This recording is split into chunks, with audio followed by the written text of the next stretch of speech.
Welcome back to the Smash Cut podcast. My name's Matt Grayson. This is Blake Hammer. Blake, let's hear the 3-sentence summary. Let's go, boys. We are in for a treat today.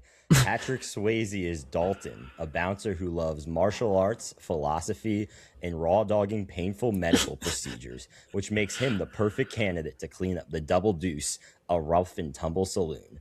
As Dalton transforms the Double Deuce and befriends townspeople that look like cast members in Taylor Sheridan's next TV show, he infuriates sadistic businessman Brad Wesley by firing Brad's shithead nephew from the bar. Brad retaliates by having his goons practice their pyrotechnic and big rig driving skills on a local population, as Dalton's strength, resilience, and ability to resolve conflict without ripping people's throats out with his bare hands are put to the test. This is Roadhouse. Those are some generous sentences there. Some generously awesome sentences. Much like the movie, they were long and somewhat nonsensical. It was so fucking awesome. Let's start with that opening question for you that I got, as usual, connects the previous episode to the current one. And the previous episode was The Departed. Yep. So my question for you, Blake, is which character from The Departed, on their own, would have given Dalton the most trouble at his bar? I think I'm going to go with my boy Billy Costigan. I mean, just the way that he tuned up those Italian gentlemen at the convenience store, I feel like he would have went in, somebody would have been like, $20 to feel these boobs, and he'd be like, what do you say about my mother? And he would have like smashed glass bottles all over the place. He probably would have broken his own arm, and it just would have been a shit show for Dalton. Of course, you don't think the gangster Frank would have been more of a problem? Frank is 70, dude. Dalton could have pushed him over and he'd be finished, bro. He could have punch assassinated him. Dude, Frank at trying to fight Dalton would have been worse than Robert De Niro in The Irishman. All right, so let's get into the movie here. It's opening scene. I will say, classic. I appreciated classic 80s move. The title card pops up as it zooms in on a woman's butt. Love it. I thought that was a classic 80 moment. And then we get our first look at the bar that he's working in before the Double Deuce, which up until this point I thought would have been called Roadhouse. I don't really understand why it's called Roadhouse, given that that's not a thing said at any movie and it's nothing unique to the location. But one of my favorite quotes right out the gate of the whole movie was some guy at that bar putting down a fancy credit card, and they ADR'd a guy going in saying, "That's some gold plastic, man." Yeah, I mean, the opening scene at the bandstand pretty much sets the tone for everything I love about this movie. Dalton is somehow famous. He's the only person I've ever heard of who became famous for being a bouncer. And he because it doesn't exist in real life. Not yet. But he immediately sets the tone by some guy, a girl puts a knife through a piece of money on the table, and then the guy responds by kicking her in the pussy and knocking over the table. The old cunt punt classic. Yeah, Dalton comes in and is like, hey, like, not cool, man. And then as just like in The Departed, where everyone solved their problems by punching each other, in this movie, everyone solves conflict by pulling out knives and stabbing people. So Dalton just got a quick little stab wound, tuned the shit out of that guy, and then starts doing his own stitches, which I love. Those that was so fucking badass. I like how they said it's the kind of place where they sweep up the eyeballs after closing. I was like, dude, if that's how you describe your bar, you need to seriously reconsider how you're running this operation. I mean, the crazy thing is the guy who plays the bar owner who hires Dalton was only 45 at the time of the movie. And for reference, really? Yeah, Patrick Swayze is 38 in this movie. So the quote unquote old guy who's hiring him is only about 7 or 8 years older than they look he like is. They're 30 years apart. Yeah, isn't that nuts? Like, I'll dude? put up a side by side, but they look like they're 30 years apart. I mean, that's what happens when you either pick working out to get a 6-pack or smoking a pack a day. That's the kind of very true physiques that you get. They come up and he talks to Dalton about hiring for his bar, and he's like, I saw you in action. That entire opening scene, he basically did nothing. Like he got hired to be the main enforcer of a bar based on his aura and the fact that he didn't get like murdered. I guess he did. Like the rest of the movie, he shows off some impressive fighting skills. That opening scene was not one of them. I mean, Dalton, if you look up aura farmer in the dictionary, it's a picture of Dalton. And I mean, I think he had such a great reputation that like he saw him not die and he was like, yep, that's my guy. And this is what in the beginning scene is when they first introduced this running gag of people saying, I thought you'd be bigger. Yeah. And then smiling like an insane person. Does not make any sense to me. Like he's not particularly tall, but he is like jacked. Well, he's 5'10" in real life. I Googled Oh my god, this. so he's not even short. He's like average height and jacked as fuck. And they're all like they thought it like the writers thought it was so funny for people to be like, I thought you'd be bigger. I mean, I love that line because I think it speaks to the discrimination that short men face in our society. He's not short, dude. What do you mean? That's exactly, dude. In the fucked up universe of Roadhouse, everyone thinks that being under 6 foot makes you short, and that's really saddening. The Tinder game has turned you, has made you jaded. Well, all I'm gonna say is the amount of women back when I was on dating apps that would say you must be this tall to ride this ride, and then they'd be like 6'1", 5'11". It was like, please, like this is insulting. I mean, I'm average height, so the fact that you're guys, 5'4". I'm not 5'4". I'm taller than 5'4". I'm not gonna say my height on this, but I am an average height for an American male. You don't want to dispel the illusion. You could be 6'4" if the viewers wish it to be. I could be 6'4". Most of the viewers haven't seen me in person, so I could be 5'4". I could be 6'4". I could be 8'2", and you guys would not know. That's true. Every podcast we record sitting down.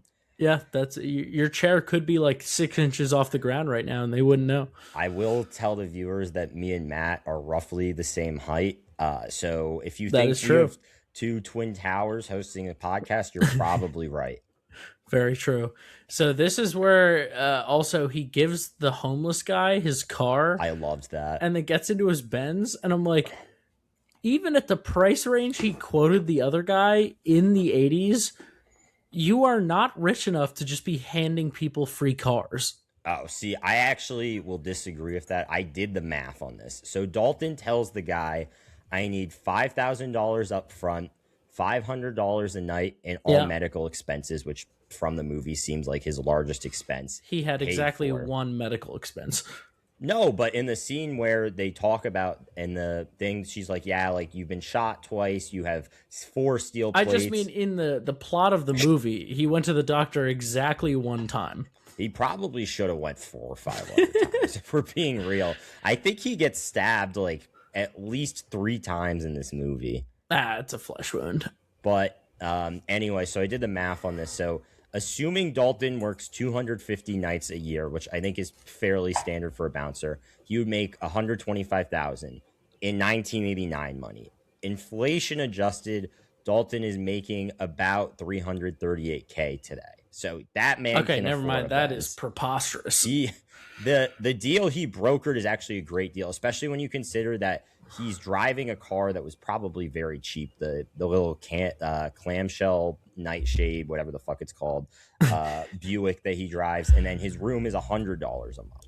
So his investment account he's making loaded, bank, which is hilarious because that bar owner could have just paid some guy 1/4 that amount of money to actually ID people at the front and kick out problematic people. But, that would make too much sense for this movie. Well, see, the Double Deuce is a rough and tumble establishment, as I've discussed. So Dalton was the only man for the job. I did write down that the bar looked, it was comically problematic, and it looked like the Rawhide one from Blues Brothers where they sing Rawhide with like the chicken wire in front of the band because people are throwing shit.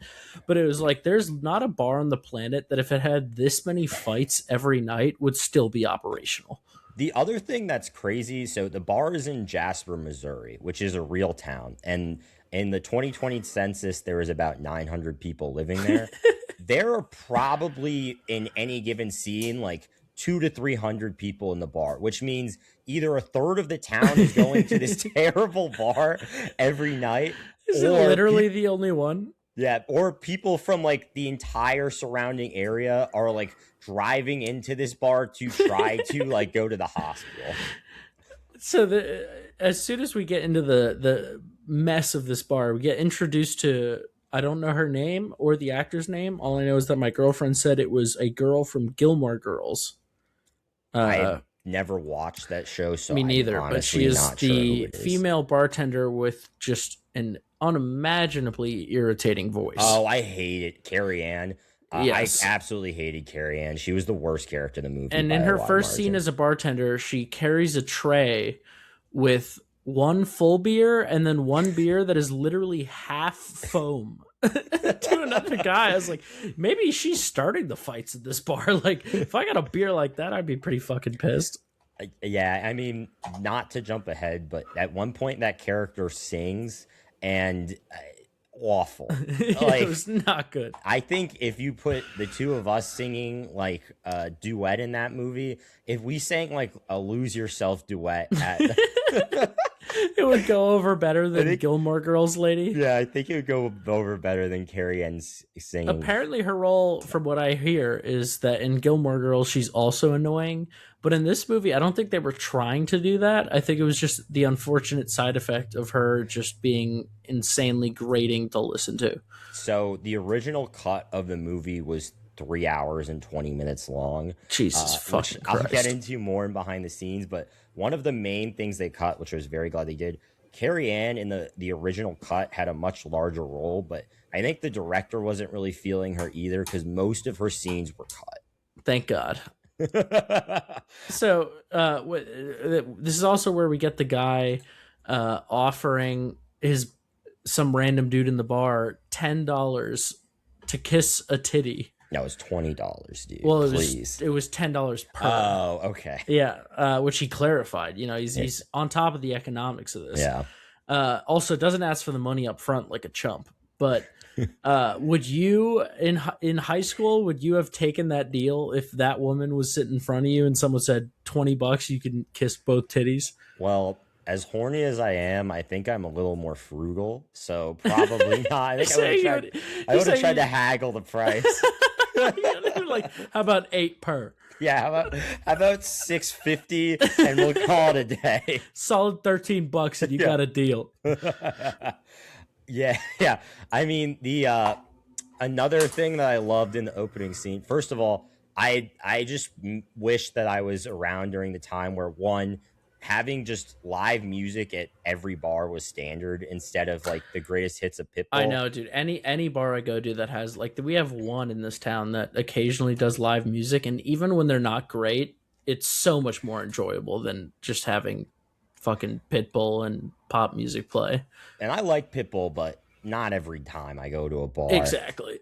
I mean, I went to a bar in Cleveland that was kind of like that, and like people were really into it, dude. There was like a mob around the stage, like bar rescue. Hey, here's an easy fix: 1, live music, and 2, the other thing that I wish I was around for the movie. People throughout the movie are smoking darts indoors, and that's not like a thing that's like, oh, bad behavior. It's like, yeah, this is a thing we do. Yeah, dude, we had bars. one bar of the 2 bars at the college I went to. One of them, for the vast majority of the time there, you were allowed to smoke in, and it's just such a dope vibe. Like, even if the bar isn't great, there's just there's an atmospheric effect of people just smoking darts. It gives the bar character, dude. Just exactly, like having dude. Sticky floors. Like you're playing pool and people are just hitting tofarettes. Like that's a time and a half. I do want to shout out a few quotes from both bad bar employees and some of the little the hooligans in the community. I would say they're too old to be little rascals. One of the bartenders, in an attempt to pick up women, says, "I get off at 2 and I love to get you off about half an hour after that," which works.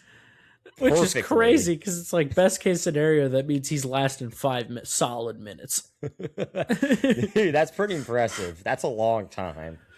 And then and this isn't even in my top cuts for quote of the movie. you're like, dude, I last 5 minutes. That's a marathon night for me. I mean, dude, 5 minutes is the new 60 is word on the street. But there's also a guy in the bar who he goes up to a girl and he goes, "What are you drinking?" You know, standard pickup stuff. She goes, "Vodka rocks." And he goes, "Gee, vodka rocks. What do you say me and you get nipple to nipple?" Like, how did that, like, did you think that was creative? Like, how exactly did you get from A to B on that one? Also, the idea of them going nipple to nipple in like a non-sexual manner is very funny to me. They're like casual chest bump, and then we'll move on our business. Yeah. Let's make sure to flaunt our chest out. The opening scene of the Double Deuce, the first thing I wrote down is, bro, this bar needs a blacklist. Yeah, like also again, like 900 people. You would think they can't identify the 10 people who go there every single night and start fights. The other thing that boggled my mind, if you know that there's gonna be people like roughhousing and like throwing drinks and things like that in the bar, why do you continuously only serve glass bottles and trays? Like, you would think you would switch to plastic if you know people are cans. I mean, they have to have the band behind a steel cage so that people don't throw glass bottles in the face of the blind frontman. And it never occurs to the owner. He's like, yeah, I'm going to pay $125,000 to hire this bouncer, but I'm not going to fucking give cans out so that we don't have glass all over the floors. Yeah. And also, I love that. I think he was only in that opening scene of the bar, but there's a guy who's just like cracking up at the bar in a flannel shirt that like very clearly looks like a retarded dude who's just like who's just sitting back loving it, dude. He's like, Jay got hit, and then he gets hit in the face with like a glass bottle or something, and I think one of the chicks throws it at him, and it's like, bro, you can't be hitting the retarded guy. Like, dude, I think I wrote this down. The way he fell down, it looked like it was part of a Three Stooges sketch. Yeah. And also, every bouncer in the bar when he first shows up is an instigator of the fights, or is not doing their job. Yeah, they're either standing there doing nothing, which they dogged on him for doing on his first day, or they're just going up to people once a fight starts and punching them in the face and getting them involved. I was like, dude, you guys are the worst bouncers ever. You could have kicked that guy out. Instead, you're like, what if I punched his wife? So the worst/best bouncer at this bar is a guy, Morgan. He's played by Terry Funk. Is this the fat guy? No, it is the old guy. Oh, I love the fat guy. We'll get to him. But so Terry Funk, fun fact about him, he actually in real life was a professional wrestler for 5 decades. He was known for just being perpetually old looking and doing like hardcore matches. His best run was probably, he was in WWE and his gimmick was Chainsaw Charlie. So he would go around the ring just waving around a chainsaw and like chase people around with it. If anyone wants some great attitude era wrestling, look up Chainsaw Charlie and Mick Foley. Dude, he should have brought that into the bar. That would have been effective. Oh, dude. I mean, we could do a whole other podcast of the 1998 Royal Rumble, but I did love, and for the purposes of this movie, I don't follow WWE because I don't have Down syndrome, but I do imagine that he was an entertaining character. He was very entertaining. And in terms of this movie, the intro to his character is him just going up to a guy and headbutting him for no reason. Yep. And then soon after, there's a fight breaking out, and his solution is to, when a guy is being rough at a table, is to throw him into the table and knock the table over. Dude, again, all of the bouncers before Swayze were literally like, oh my God, things are escalating. I should go in there and start hitting people. Yeah. Also, can we talk about how he gets his room from one of my favorite characters, the farmer guy? I don't even know his name, but Emmett was fucking sick. And it's $100 a month. Oh, dude. I wish my apartment was $100. Bro, $100 a month is so sick, and he seemingly is paying no utilities. I mean, what a great maneuver. He gets that dope giant window, open view. I mean, it's ruined a little bit by the villain's house across the pond, but that shit was so dope. And then he returns to the Double Deuce, and the second time he goes back is when I wrote down like, Double Deuce might be one of the worst names for a bar I've ever heard. I thought it was going to be called Roadhouse, which sounds fucking dope. And he's like, actually, it's two poopies. Dude, one one last thing I want to touch on from his opening night at the Double Deuce is the bar owner is very incompetent. Somebody on the wall wrote like for a great fuck call like 528 6169 whatever, and then his solution he's like, yeah, people are beating each other up and glass bottles are flying everywhere, but this is the issue with the bar. So I'm gonna get my Sharpie for a great Buick call this number. They're still gonna call the number, dude. Yeah, I don't like that whole scene was just seemed like it easily could have just been cut out of the movie. I would have taken I think it could have been its own movie, dude. I would go the other direction. I would love to see 2 hours of just like an average like remake 24, except instead of like Kiefer Sutherland doing stuff, it's just 24 hours of the Double Deuce. So we have soon after he moves into that place, we see the Wesley is having a big party at his house, you know, with lots of ladies yanking their tops off, jumping in the pool. That party was so much cooler looking than anything else that happened in this movie. I was like, yo, Dalton, what are you doing, dude? Like, swim across the pond and join that party. Like, no one's going to kick you out. Well, he already had seen Brad Wesley because he put on his fedora and then I guess for fun, he just flies in his helicopter dangerously close to Emmett's barn. Oh, it upsets the horses to upset Emmett. And it was like, I thought that was going to be leading into like, oh, he's trying to buy Emmett's farm and trying to like push him out by being an asshole. And it's like, no, they just thought that would be a funny asshole thing for him to do, even though it makes literally no sense whatsoever. I mean, Brad Wesley isn't exactly a logical guy. I mean, they don't ever show it on camera, but the way that he acts and talks throughout the movie, I think he was abusing some booger sugar. I mean, also the way he dresses. Almost everybody in this movie was clearly doing that.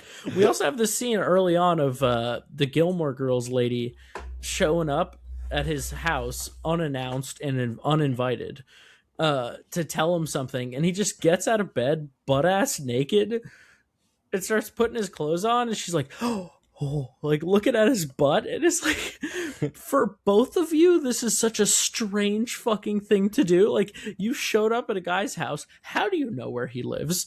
In the morning to wake him up, you're in his home. Like, again, didn't knock at the door, just it at was not his home. Invited. And he's like, all right, hold on 1 second, hun, and just stands up butt ass naked. I mean, Dalton, I will defend him in that. I would be just dazed and confused if someone showed up to my house like that. I don't think you can fault him for that, dude. I mean, I think Dalton, you know that song Simple Man by Leonard Skinner? Yeah. That's just Dalton's He's lifestyle, a simple kind of dude. man. Yeah, dude. He's someone that I can love and understand. Yeah, you could. I'm sure you do love. I'm sure that ass scene, you were like, I can love and understand this man. No. That's something that like a cool dude like me would do. But I wasn't thinking like that, dude. I don't think the that subway way. station doesn't count, dude. Walking around nude there is not the same as Yeah, that's not cool beans, dude. I mean, I will say with that scene, Dalton just hit some absolute bangers. His second day in the bar, he fires Morgan. Morgan gets very upset. Wait, bro, you skipped him driving to work and the rich guy doing what I think is the worst sin he's done in the whole movie, which is just after that scene. Swerving the entire road as he drives. I was like, everything he's done was less evil than driving like that, including when a person was driving towards him. I mean, I don't know what song he was bumping, but like, I don't even think he was doing that. Like, some of the stuff later in the movie, like, yeah, those are intimidation tactics on Dalton. No, he was just doing that because he's a pretentious dickhead. That's just his, like, average day. He's like, yeah. I'm gonna wake up and then swerve across both lanes on the road just because I can.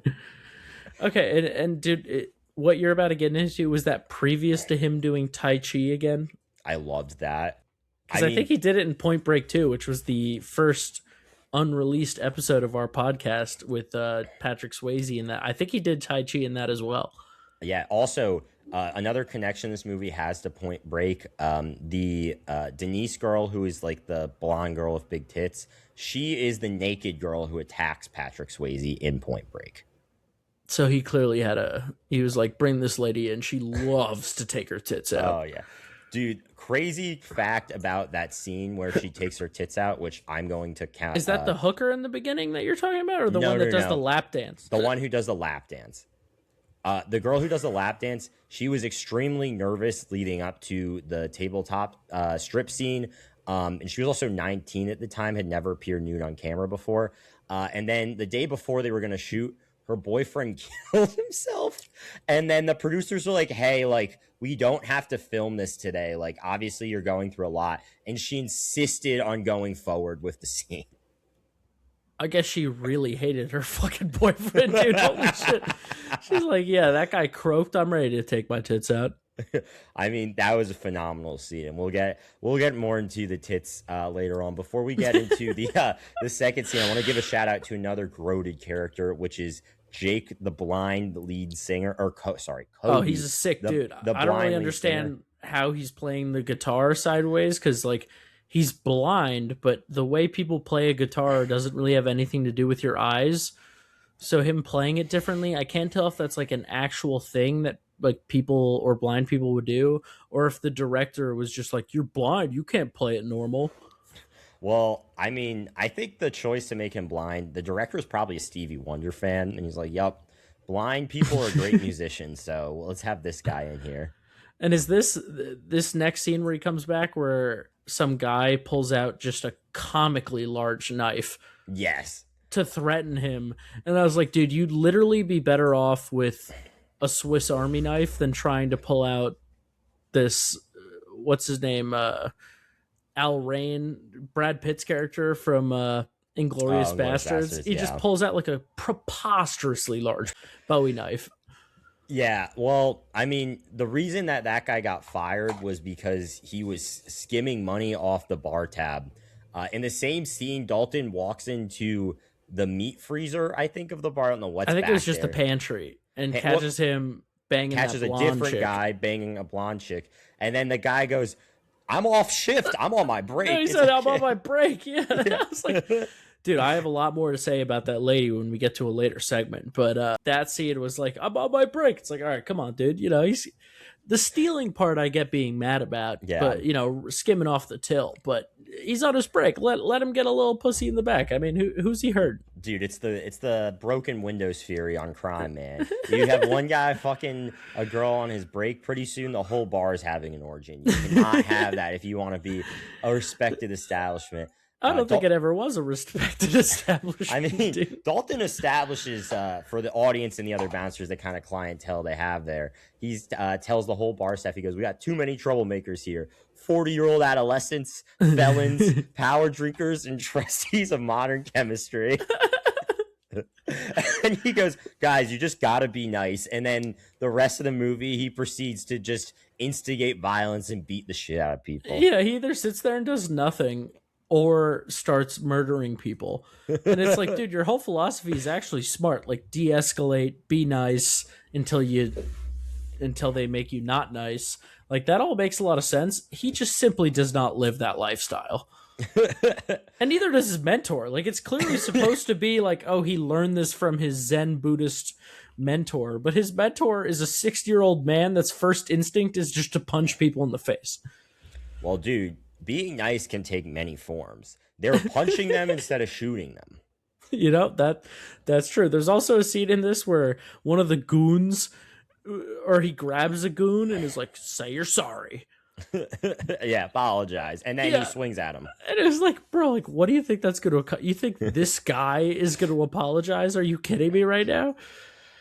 I mean, Dalton does not get fazed by name calling, though, dude. He says that if someone calls me a cocksucker, it's two nouns combined to elicit a prescribed response. Again, like, his speech was like, holy shit, this is interesting. Like, he's making good points. He's, you know, it makes sense. There's some philosophy involved. And then the rest of the movie was like, I don't remember writing that. We're just gonna continue from here.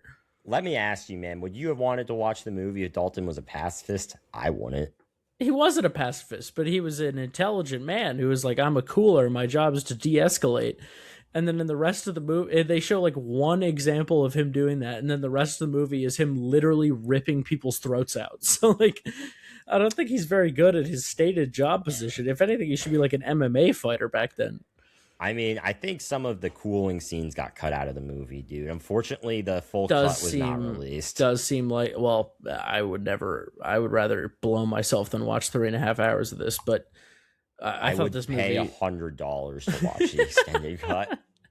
Well, that's just because there'd be an extended tits amount in this movie. No. Because this is about the point in the movie where I wrote down that, Blake, half the reason you like this movie is that there's just constantly titties on screen. That's one reason of hundreds that I love this If they movie. removed that from the movie, I mean, I don't want to spoil how my much rating. would that affect your rating? Don't tell us the rating, but how many points would it lose if there were zero nudity in this movie? 0. I just don't believe you at all. Dude, Dalton I know is for a fact the one of your coolest picks guy in the later ever. segments was based on how much of her tits were on screen. Well, You can't say it wouldn't affect it I'm a at all. complicated man, dude. Oh, I okay. have a lot of things going on. You're and layered my like an hammers- onion? I am layered. I'm layered like an onion, dude. I mean, I'll give you some great details in that scene where no one was naked, which was that girl just jumping up on the table and starting to strip, and then Dalton being like, let's take this outside. And then also I loved one of the corrupt bouncers. A girl got in by paying him with a Sears credit card. And I was trying to think, like, what would be the modern equivalent of that? And I think it would be trying to pay for a drink at a bar with a Dave & Buster's gift card. Yeah, dude. Like, what are you talking about? And then at the end of the night, the bar owner succinctly describes the night by saying it was a good night, nobody died. And it's like, how is this bar still open? If, like, it simply wouldn't. In a town of 900 people, if someone is dying at your bar like once or twice a week, like, how is no one shutting this shit down? They also, is Brad that powerful? Apparently. Well, Brad wasn't involved, actually. So no, if anything, his nephew worked at the bar. Oh, well, that's true. Yeah, but this is also where we get our first introduction to his mentor character. I forget the actor's name. Sam Elliott. Yeah, who is in Family Guy, but in my mind is more noticeably Ron 2 from Parks and Rec, who basically is just the personality of this guy, but aged up however many years there were between the probably 40 plus years. And I thought he was an interesting character, but I also thought he was an interesting character that they wrote like a cool synopsis for, but then as the movie went on, we're like, yeah, I don't really want to have to figure out how he would react to this, so we're just going to make him a regular meathead like everybody else. He was another guy who had several scenes cut because of the cut down on runtime. Yeah, I mean, a lot of this movie does seem like they wrote interesting characters and then cut all of the scenes that made them more interesting. If you have Dalton, you can have 8 cardboard cutouts and you're going to get a masterpiece. Like, is this also the night that the bartender, the Gilmore Girls lady, started singing? No, so that's a little bit later after he cleans up the bar. It is the night where Dalton has a knife stabbed into one of the tires of his car, and then the windshield gets taken out. First of all, how did they know it's his car? That is something that's never explained. I of all the things in the movie, that was the least questionable plot contrivance. But I did like that he put 2 spare tires in his trunk before the night started, knowing that people would do that. But also, if they had popped all 4, that guy just would have been boned. So Dalton gets home. He goes to the auto shop to repair his car.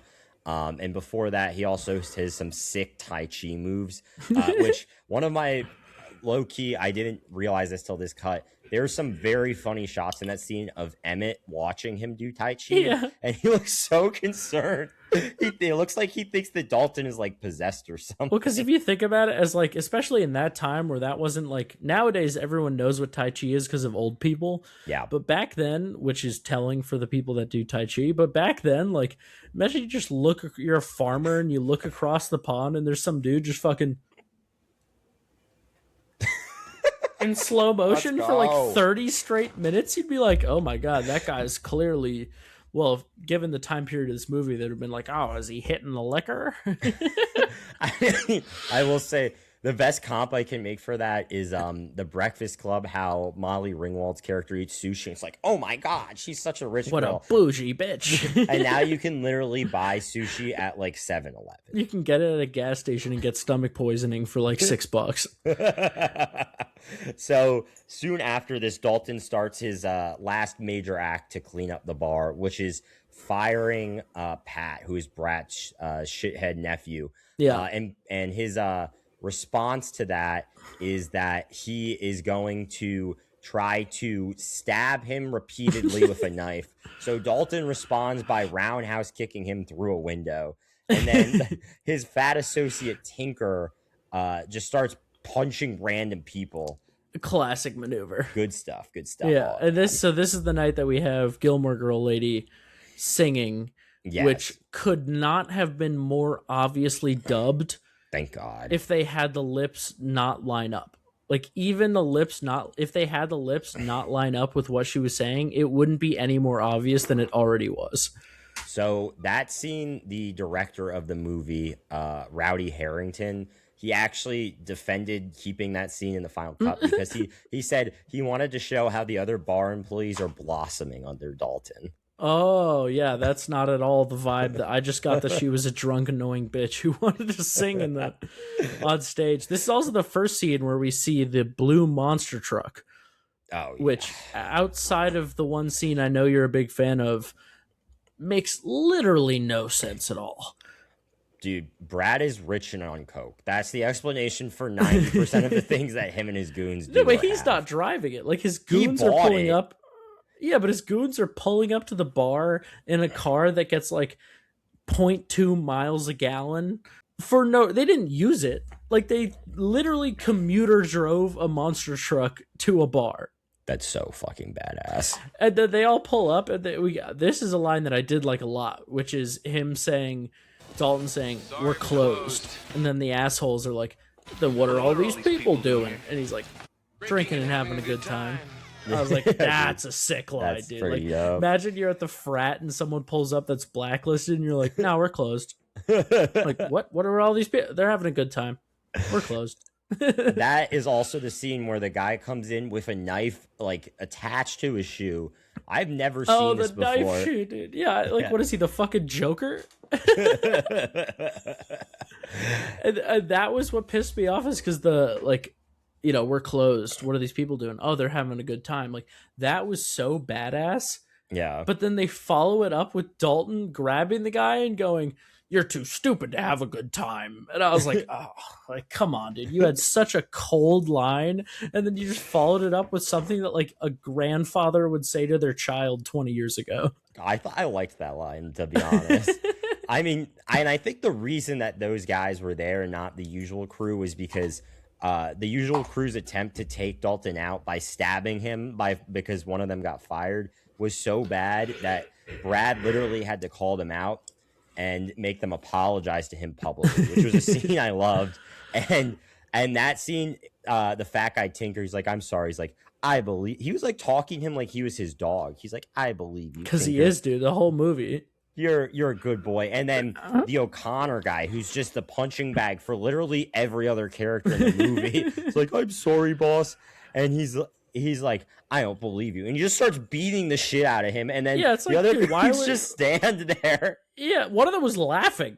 I was like, bro, this could easily be you. Like, this is like in The Departed where Costigan was like, "Yeah, your pay is shit and the job sucks." And it's like, dude, if this is how he treats his employees, why is anybody working for this guy? Clearly, you could make 6 figures being a bouncer at a famous bar, but instead you're getting the shit kicked out of you by a 75-year-old man. See, my read of that scene is that O'Connor is kind of the fringe guy of the goons. So, like, he's kind of the guy that they all, like, shit on. So, like, him getting beat up was like, man, Brad is the fucking man. Classic tale. Yeah, it's like high school. Classic Wesley, dude. He's, like, beating up on the dumb guy. That's hilarious. Back when I was in 6th grade, this would have been the shit. Brad, for being so rich, has some pretty poor choices for goons. Like, Tinker seems like he can't walk up the double deuce stairs without being completely incapacitated. And then O'Connor looks like he's in his 60s and is not in particularly good shape. He also, this is sort of tangentially related, but when they walk into his, like, fancy rich guy mansion, he has 2 pool tables in the same room. Yeah. It's like, bro, who's using that? Like, you're 75 years old.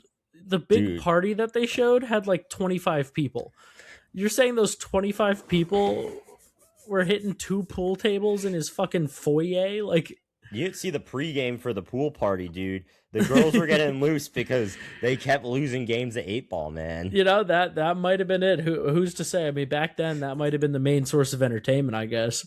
I mean, think about it. There's no phones. There's like 3 channels on TV, and they can't go big game hunting every day, dude. The monster truck has limited utility. That is one thing I wrote down, is that the trophies he has in his house, like, he would have had to have been hunting every day for the last 50 years to have that many different animals in his home. What do you think the goons are doing when there's not an existential threat to Brad's livelihood in the town? They're going to Africa and they're getting him sick trophies. Yeah, apparently. And this is also where he walks in and sees the stripper lady doing, like, jazzercise yoga, and her face is covered in bruises. Jimmy's a piece of shit, dude. I'm not debating that. I'm just saying, like, she goes into public. Yeah. Like, I don't know, like, for a dude who's this sneaky about all of his other criminal enterprises, he just publicly beats the shit out of this hot chick. Dude, that wasn't Brad who was beating the shit out of her. That was Jimmy. Whatever, members of his crew. Because that was Brad's girl. Like, maybe the other guy was beating her up, but... Dude, you clearly weren't paying key attention to some of the major plot points in this movie. Brad is not interested in Denise because Brad is in love with Dr. Clay. No, I know, but part of the thing was that he started bringing that hooker chick around to, like, compensate for what happened. No, see, he's bringing the hooker chick around because he wants to reward his top dog, Jimmy. Okay, well, the explicit script of the movie implied that he replaced the hot doctor with this dumb blonde that he, in your words, as Uzi would do, passes to the crew. I don't think he has no interest. I think that he has very little, but he brought her on board to be like, oh yeah, well look, I still have a hot blonde lady. I mean, that's just the way Brad, dude. And just like your heroes do, he lets the crew hit. I mean, that's respect, bro. That's not respect. What do you mean, dude? That's respect. Well, see, he has a main girl and a side girl.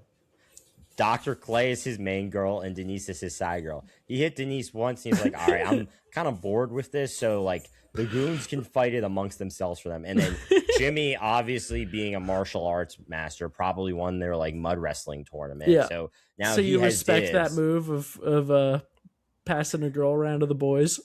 I mean, I wouldn't, if I'm done with the girl and there's no future there and the boys are like, man, like, I love, like, Brandy, whatever. What is she, then I a would be joint? Like, you're passing her around to the boys like property?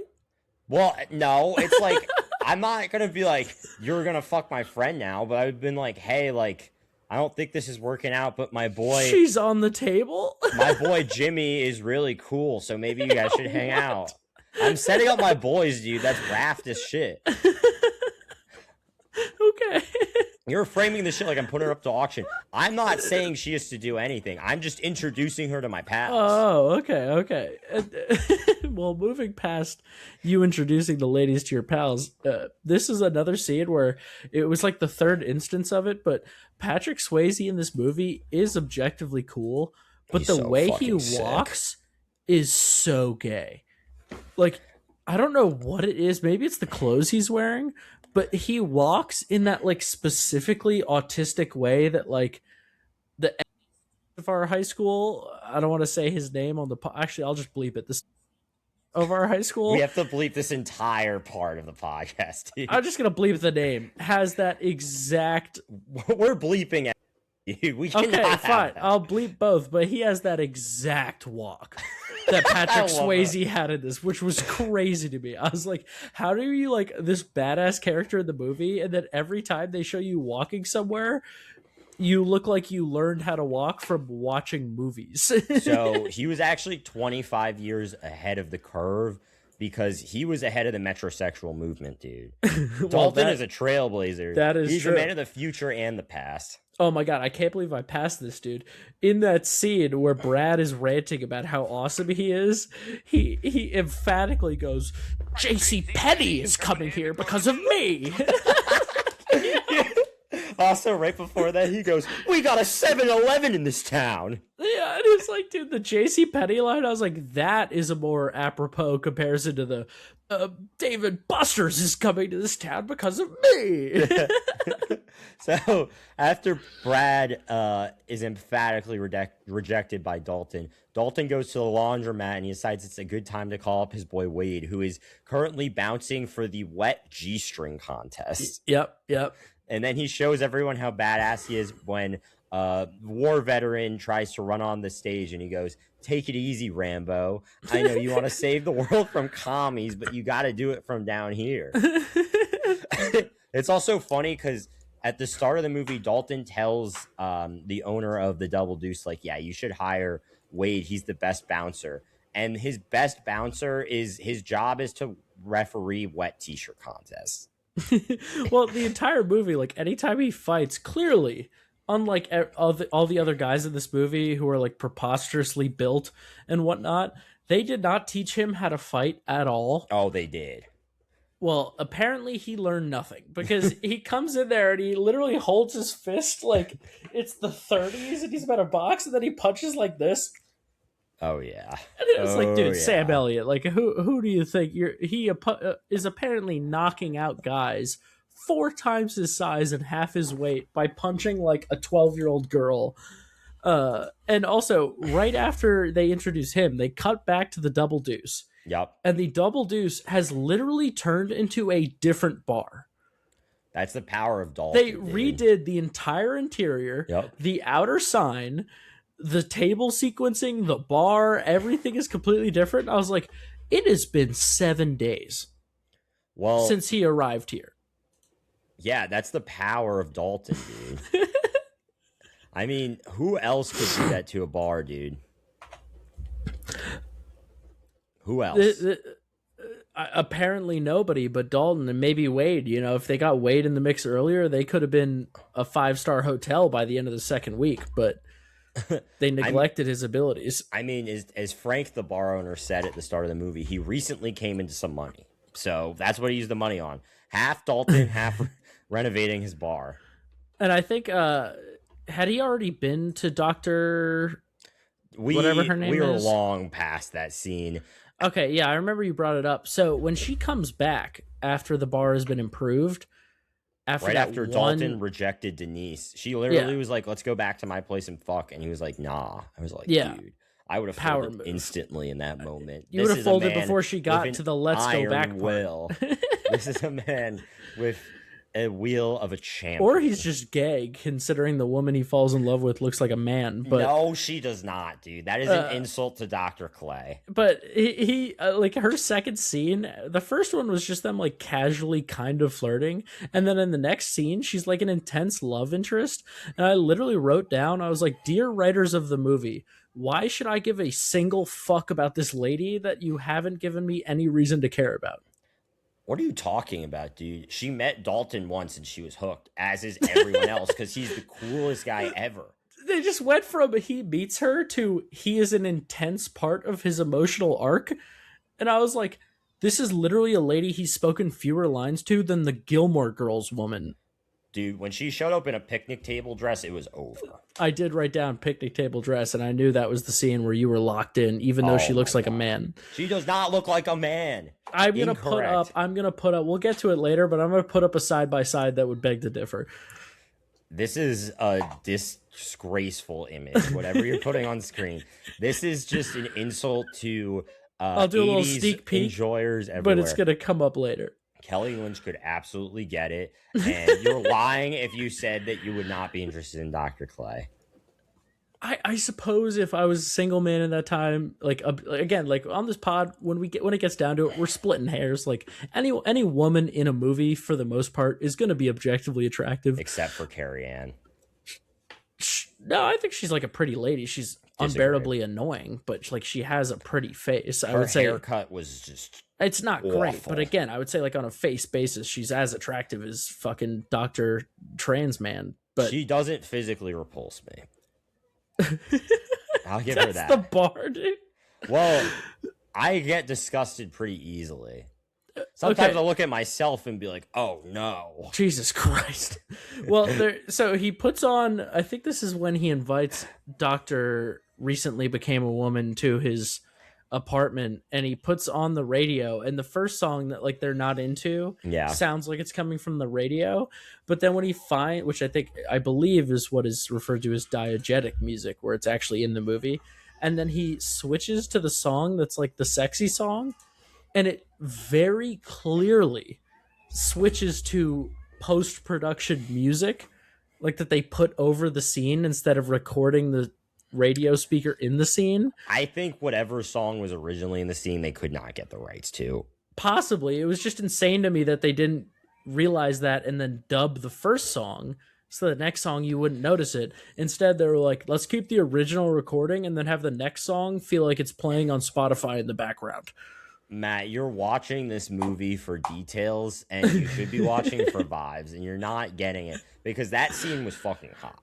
First of all, I wish I could fuck standing up like that. That was fucking awesome. And then a little fun behind the scenes tidbit. Kelly Lynch actually had to start wearing padding during that scene because Patrick Swayze was slamming her against the wall so hard. It did look like it hurt against the rocks. And I will say, you're saying that was super hot. That scene made me literally laugh out loud because it was the first of what I would soon learn is multiple scenes where the fake sex is so bad that he's literally humping 1 full foot down from where her cooch would be. He uses a hammer cock, dude. Unless his cock is a 1.5 feet long. It probably is. He wasn't like, he's literally like humping her against the wall and her legs are like up here. Oh, yeah. And it was like, you guys really couldn't, like, you didn't want to do another take? So, all I have besides that was just Elite Rack. Dr. Clay looking right in that scene. Absolute beauty. I loved seeing those titties, man. You're a big fan of plastic? I mean, I thought they looked good. They were tasteful. Well, what I would say is, I wrote this actually down in that scene. Every single instance of there being exposed breasts in this movie, they are immediately clearly fake. I don't know if there is a... Bro? I'm not a hater, but I certainly don't prefer them. I mean, they're circles. That's not the shape they're supposed to be. They look good on camera. And every single scene that had them, they were literal circles on an anorexic woman, which is another thing I wrote down during the scene, which is that every woman in this movie that's supposed to be a hot lady literally looks like she just got out of a concentration camp. No, they were just doing a little too many lines. They're doing a little too many lines, and they lost a little bit of weight, but the tits held up, and that's why we get fake because tits. They're fake. They didn't hold up. They're made of silicone. If you're afraid, all one female listener of this podcast, if you're afraid that you're losing too much weight and you're eating healthy, don't do bad stuff to yourself. We love women. But if you're eating healthy and you keep losing weight and it's bad, and you're like, oh no, my tits are disappearing, just get fake tits. The problem's solved. Or just be happy with how they are. Well, if you want them to still be large and perky and you can't get them to stay large and perky, surgery is always an option, dude. You heard it here, folks. I'm Biggest not proponent advocating of fake tit surgery. I'm not advocating for it, but there's no shame in having fake tits. Well, there's also showing like them on there's camera. versions where they look good, and then there's versions where they look like they inserted 2 saucers into the chest of a woman who hasn't eaten in 6 months, and most of the ones in this movie were the latter. Disagree. Well, that's just because you don't care whether these women were anorexic or not. I mean, that boy Dalton was fucking on the roof. You're like, you want this to is talk about the shape of the tits? You're like, this is the ideal woman shape, is not having eaten in 6 months and fake tits. No, that is not the ideal woman shape. I appreciate you enjoyed all of them a lot. I appreciate women of all shapes and sizes. Oh, okay. Except for ones who are like 400 pounds. But well, yeah. That's a health hazard to yourself and so others. Post this scene is where I got into... well, dude, you're missing the best part of the scene, which is okay. as Dalton is doing all this, Brad is staring at him on his balcony with his fedora on, just smiling and nodding. Yeah, Brad is a creepy fuck. I think we've definitely established that, and this was the scene that cemented it. He's a big, he's more of a cuck kind of guy based on this movie. But this is also the point where 10 minutes later, when nothing yet had happened and we're already 45 minutes into this movie, I wrote down that I could literally name biopics with more action than this action movie has. That is insulting. There's like 4 fight scenes at this point. Yeah, and if you actually look at how many minutes of this movie contain action in them, it is probably less than a third.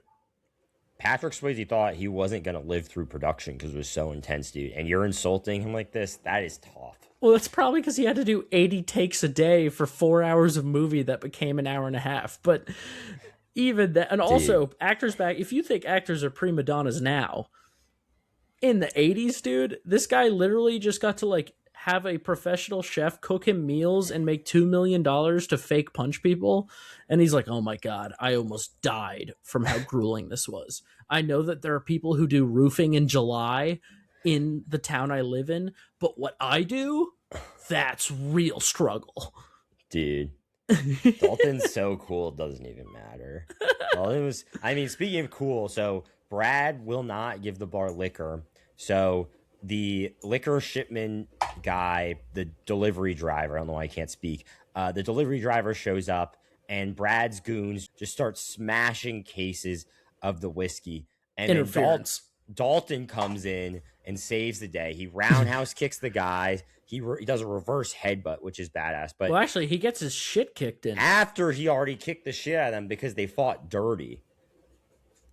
Sure. And that was the point where I wrote down that literally one guy with a gun would have solved every problem this bar has, which when I wrote it down, I didn't realize would literally be proven true by the very movie itself. Because later in the movie, there's a massive brawl and the villain fires one bullet into the ceiling and everything stops. And it's like, if one bouncer at this bar carried a gun, every single problem they have would be done. Dude, if one bouncer in that bar before Dalton carried a gun, no, while Dalton is there. Even still, if you have one of those rough and tumble guys carrying a gun, 8 people are dead by the end of the scene. Well, at least they wouldn't have all these problems. And then we get Wade, who steps in and saves the day. Dude. Yeah, and it fights like Robert De Niro in The Irishman. And then there's this very strange diner scene of You're missing so many great details from that scene, dude. Wade comes in and one of the goons says, "You want to fight, Dickless?" And then he says, "I sure ain't gonna show you my dick," and punches him in the balls. And we're just gonna gloss over that. Yes, because that didn't stick out to me as much. And then O'Connor literally falls into a dumpster. And we're just not going to talk about that? No, we're not. I instead want to talk about how Wade at the diner whips his pants halfway down. Yeah, he's a full mane of pubes. Yeah, and I wrote down that Wade needs a manscaper desperately.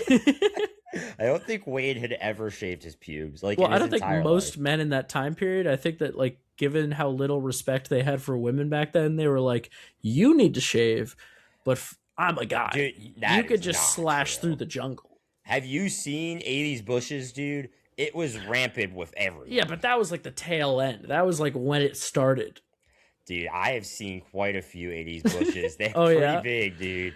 They're pretty You're a big. Shrubbery connoisseur of that time period? I mean, dude, I've seen a lot of films from all sorts of eras, dude. Let me tell you, until the mid-90s, we're not even getting like a landing strip. Yeah, you're a big landscaping kind of guy. I mean, I fuck with landing strips, I'm not gonna lie, but full is a little bit tough. That's a little bit questionable. And here in that diner scene we get, which I know I just as soon as I heard it, I knew was going to be a quote you were a big fan of, which is, "That gal has entirely too many brains to have an ass like that." I literally have to stop the movie when he said that because I couldn't stop laughing. And it was so especially funny to me because in classic 80s style, she is literally as flat as a board.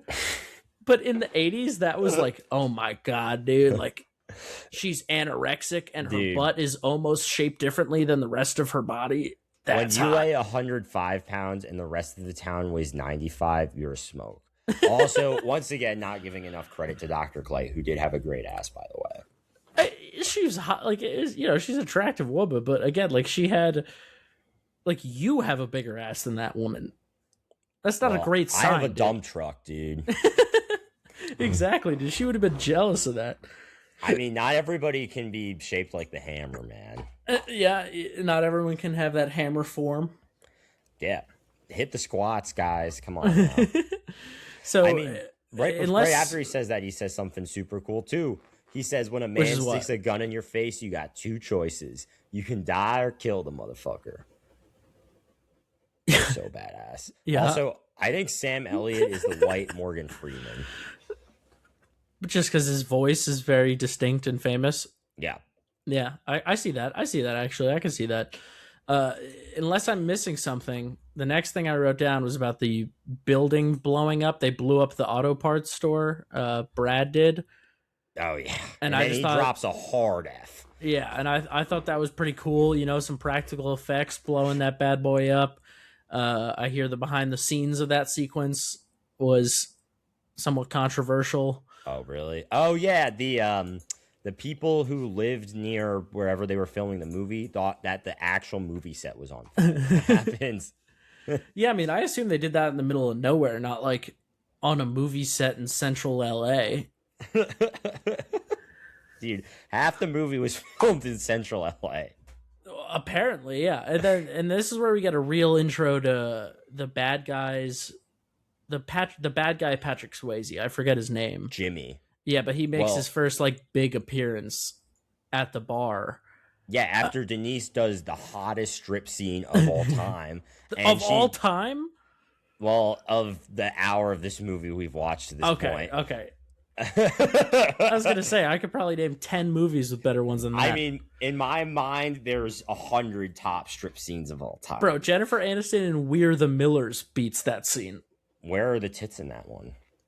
They're Riddle not me that, exposed, Matt. but the scene itself, I think, because that was clearly a woman who apparently not only recently suffered a major loss, but also was given zero training on how to do that. So she was just winging it. I I'm like not saying the it was bad. amateurish feel. I'm just saying, yeah, you're more of an amateur category kind of guy. I mean, we'll dabble in that one, but I mean, Denise looks fucking good in the scene, dude. I love the confidence, very sexy. She gets the hat from the Japanese man, and then she's like, you know what, fuck it, everyone can see my tits anyway.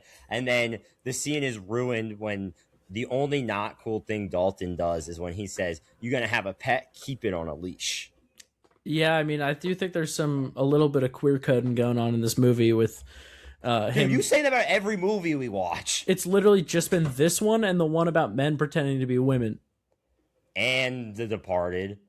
I didn't say, oh, well, no, I didn't say the queer coded part. That one, it's an explicit part of the movie that he's gay. Or had erectile dysfunction. No, he had that and was gay. It's like not even a debate anymore. Well, Dude. That's we're like not on well the settled Departed stuff podcast, that so- Scorsese has settled. Well, what I want to talk about is Jimmy doing kung fu with a pool stick, but I did write down that the bad guy's bodyguard is a straight up clown. I love Jimmy, dude. Do you know I'm that sure you did, bro. dude? Marshall T, who's the actor who plays Jimmy, is a martial artist in real life, which is why he got this part. Well, I could tell that. He's clearly the only other person that knows any martial arts. It was that his character as a whole was just being like, in a movie that already is trying to be ridiculous, he was preposterous.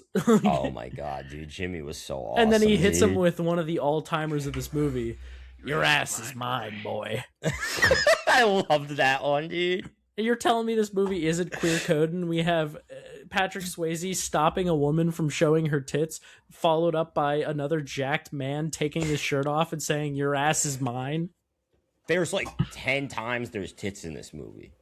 I rest my case. Yeah, and he was displeased every time except for with the Dr. Clay, who looks like a guy.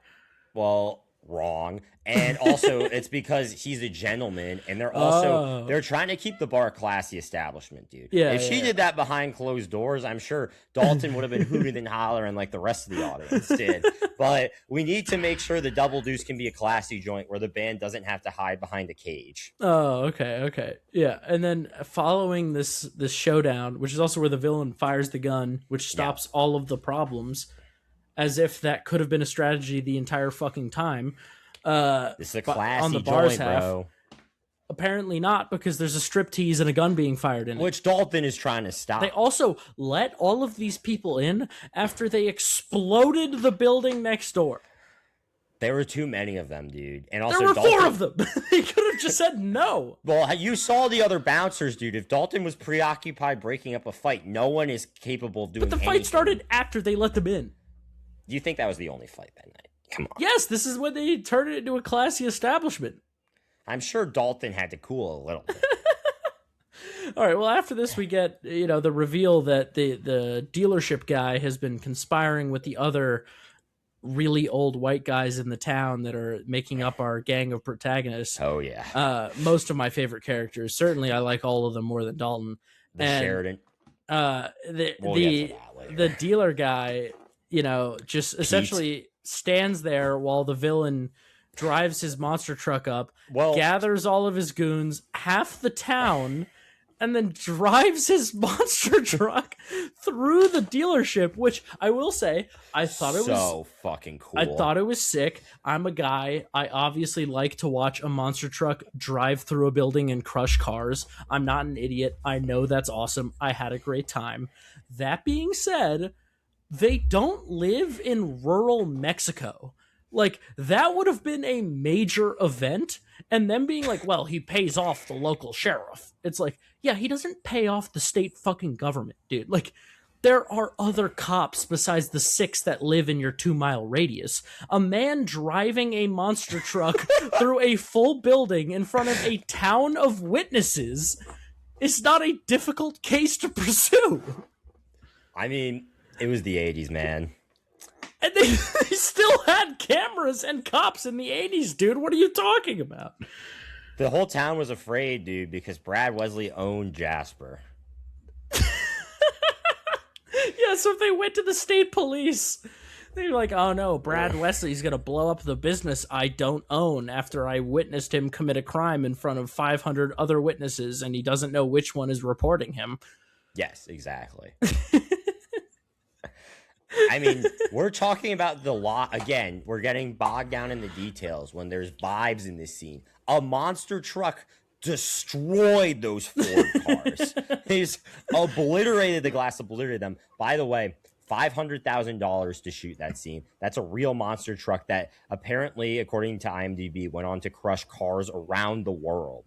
They had to do it in one take, and it was about 3.5% of the film's overall budget was that one scene. That's preposterous, dude. It's like the working man's version of Nolan crashing an actual 747 into an airplane hangar for Tenet. Yep, but it's a monster truck.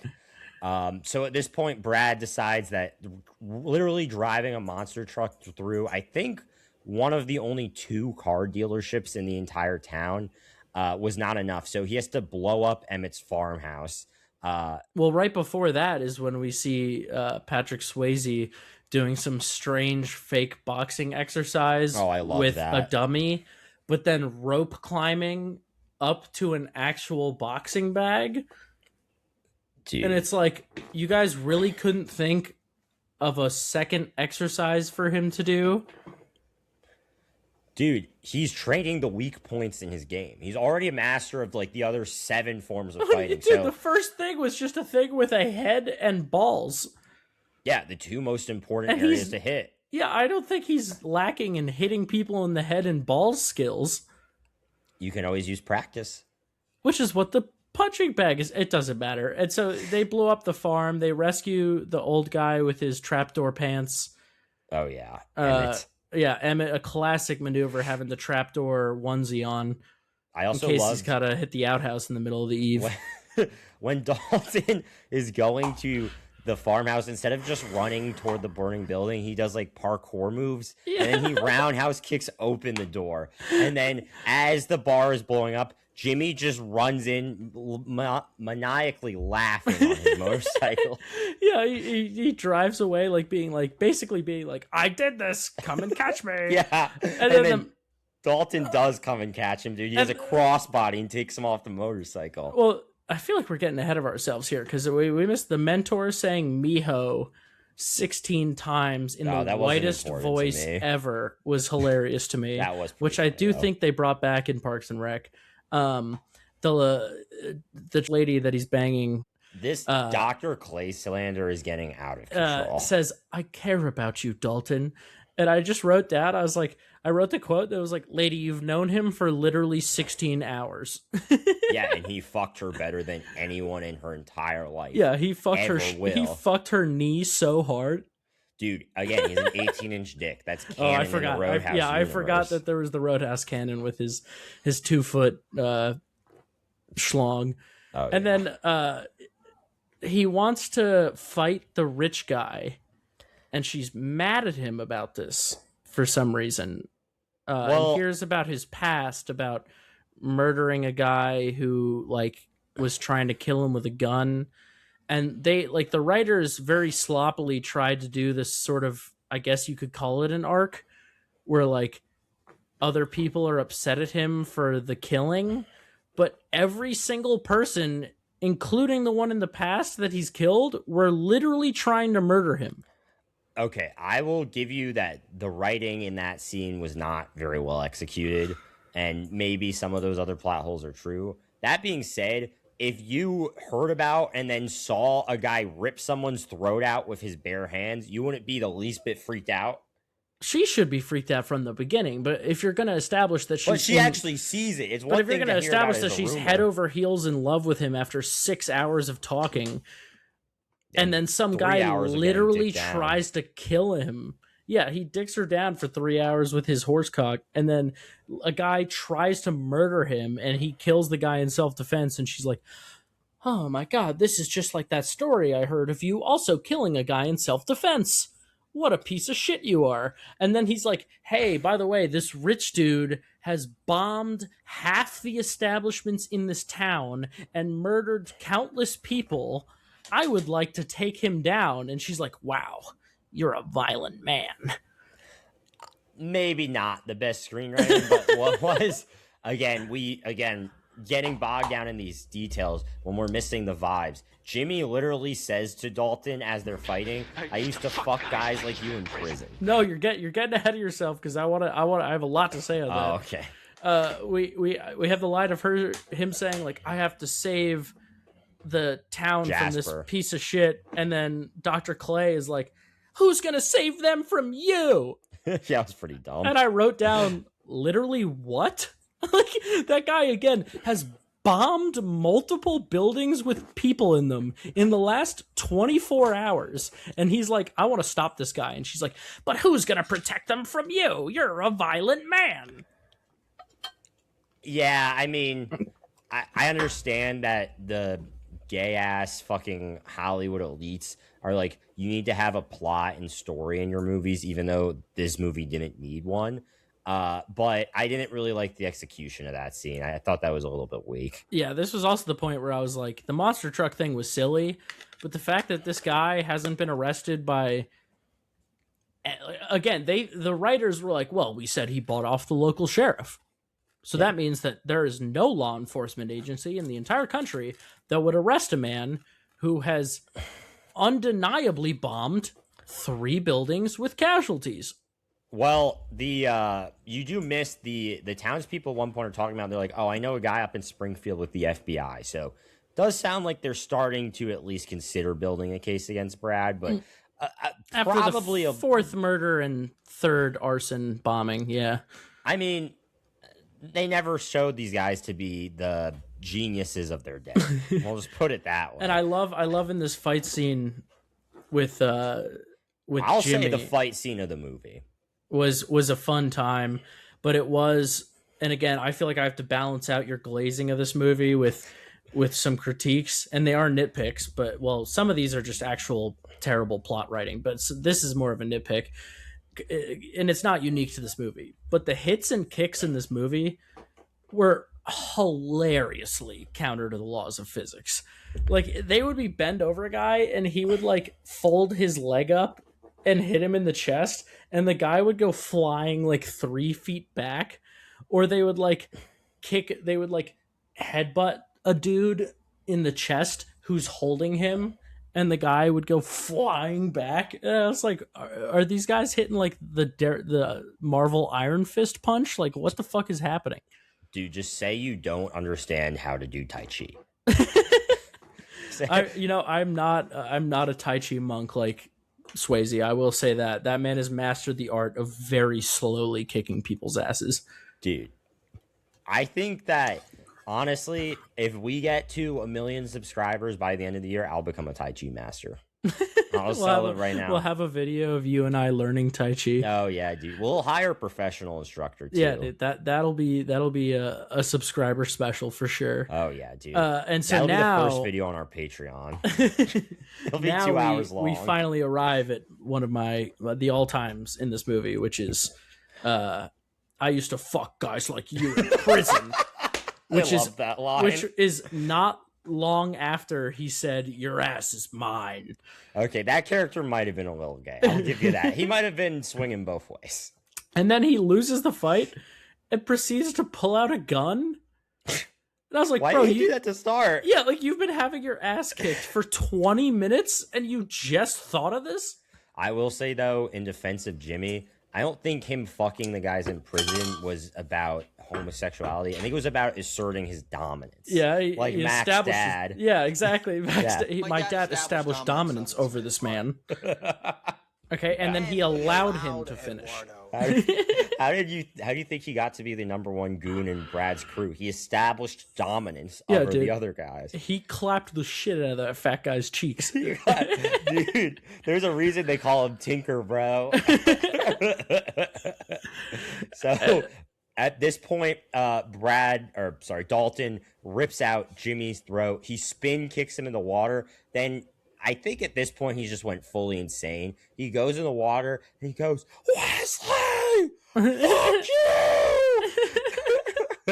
The ripping out the throat bit, I thought they were gonna play as like a comically ridiculous thing, but they played it like full serious.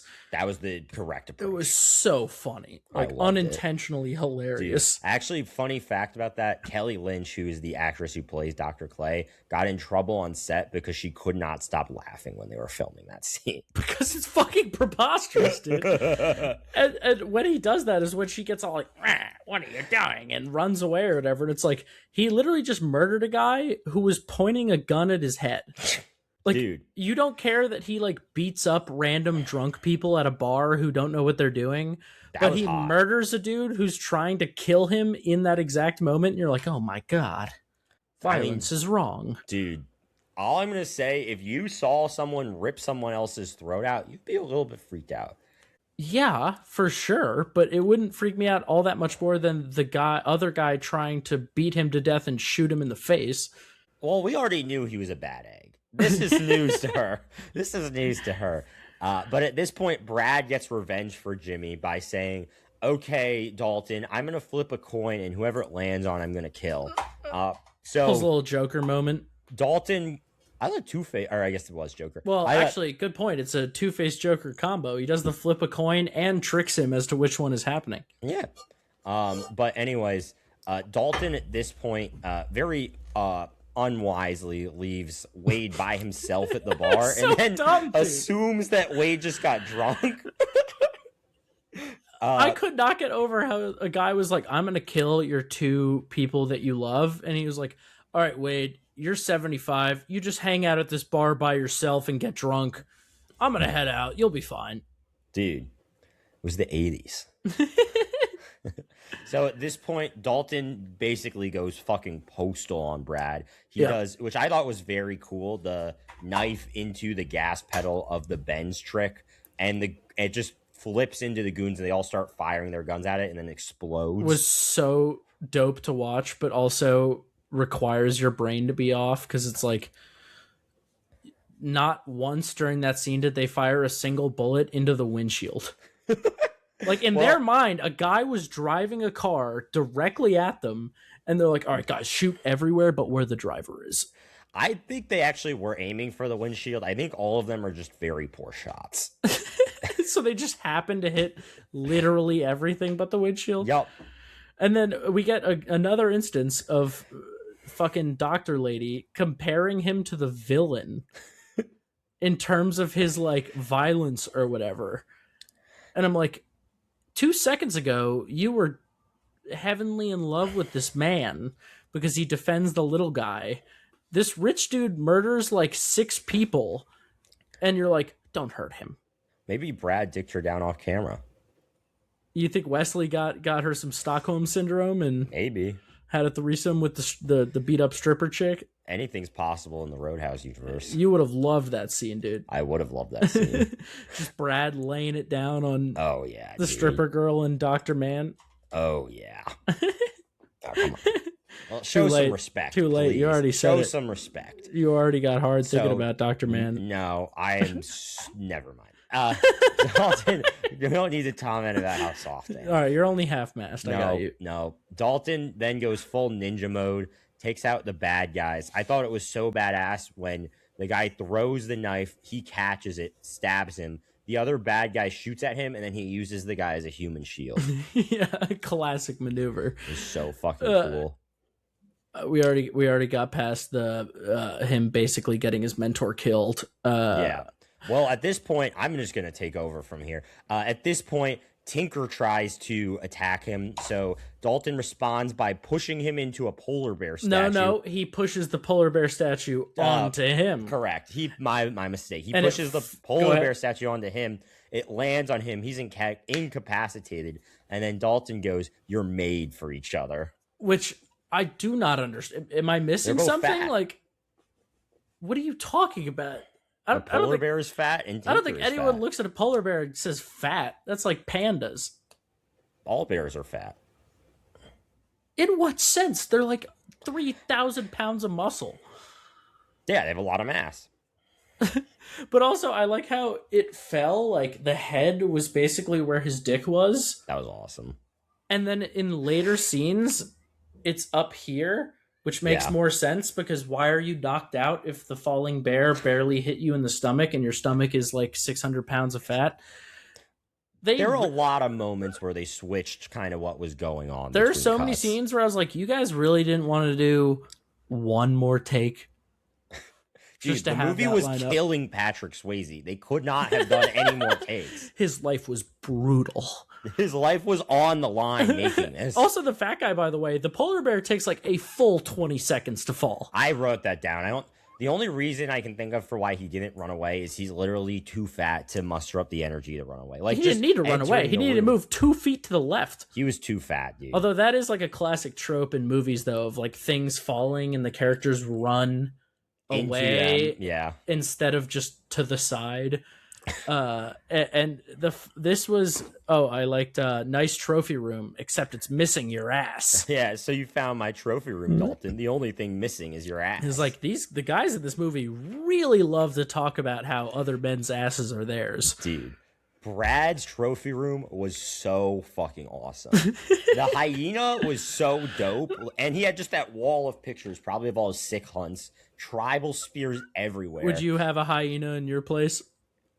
I consider it. Yeah, you think your girlfriend would be a fan of your stuffed She would cats? hate that, as she would probably have hated most of the clothing items and props that I said I wanted from the various movies we've watched, but that's okay. I also love how at the start of the movie, Dalton's like, whatever you do, you can just kick a guy in the knees and you take him out. And then he did take out Brad Knees. Yeah, that's where I wrote down that this movie pulls a John Wick 1 and decides to have the final fight after he's defeated several jacked men with guns, is to have his final fight be him versus a geriatric old man. Ben Gazzara, dude. He's And I was kind like, of a powerhouse. It's like literally no one watching this movie was like, I wonder if he's gonna win. I did. No, fuck you didn't, dude. No, I didn't. I tried to troll you. But I did love, he's like, okay, can't rip out Brad's throat because Dr. Clay's not going to like that. And then Brad pulls out his pistol very poorly. Also, Brad's entire crew, like, has not went to a gun range once. Like, they don't understand how to That's what I'm telling you, dude. Not a single person in this movie. They finally discover guns exist, which would have solved all of their problems the whole guns movie. Were introduced to Jasper the year before the movie took place. And they yank him out and just proceed to shoot like blind people for the he pulls the Frank at the end of The Departed and just misses a point blank range shot. Yep. That's what happens when you get old, man. And they have this moment that, ironically, I think recently was kind of mirrored, but in reverse, by the Supergirl movie, where the Supergirl movie ends with the strangely retarded decision to have her kill the villain after the whole movie was about not pursuing revenge. Spoiler alert, dude. I'm just kidding. I'm as never if going to you're gonna watch that it. movie. And then this movie did the opposite, where it has him not kill the guy who's an objective parasite on society and mass murderer for and also no just reason. robbing the town that he lives in blind. Exactly, for no reason. Like, I think he just wanted to show that he doesn't always just... I think he's kind of traumatized by the amount of times he's ripped people's throats out. Which is 2. Well, he's probably done it and gotten away a lot. I'm just saying the guy beats people up for a living. So him acting like he's taking a stance on the guy who's murdered half his friends and is trying to kill him was like, this is the dude you're drawing the line on? Like, the whole thing was that he can't get arrested because he owns all the cops. I don't really know what Dalton's plan was, but I don't think there was a plan. Because Red comes in, Emmett comes in, Pete I love comes in, this scene, all dude. the boys come in, and they just start blasting Brad. These should have been the guys of the movie, bro. I would have watched these guys coming up, running the town before Brad got involved. I'm sure there was some shenanigans. I would have... The OG Double Deuce, they were regulars, dude, in their 30s. Yeah. They were getting up to no good. There should be a prequel to Roadhouse that's just like Old House, and it's those guys. It's funny you say that because there's a direct-to-video sequel and remake of this movie, but no prequel. God damn it. We need a prestige TV Roadhouse. I did like that whatever his name is finishes off the bad guy with an elephant gun. Pete. They didn't focus on it because, it makes no sense to me that they're going to make a classic 80s schlock movie and then not focus on the coolest gun in the entire movie. But it's a gun that shoots... It's a side-by-side barreled shotgun, essentially, that shoots an actual slug that's like this fucking big and is really designed to kill elephants. And I was like, you guys gave more time to him pulling out a pocket pistol than to this dope old dude blasting him in half with a gun that melts elephants. Like, what are we doing here? Where are your priorities? To play devil's advocate, if you're in the 80s, are you going to watch the movie where the prominent lead is a geriatric old man who runs around town with an elephant gun? I'm not saying that should be the focus. I'm saying in the finale, they have all these focus scenes of guys shooting like shotguns and regular guns. And then a guy pulls out objectively the coolest gun in the movie and one of the coolest guns of all time that is actually connected to the villain because it's specifically for elephant safari hunting, among other large game. And they have like a half a second of it. It was still fucking cool, dude. It was cool. I'll give you that. Another sick directorial choice was after Brad just gets absolutely taken out by the townspeople.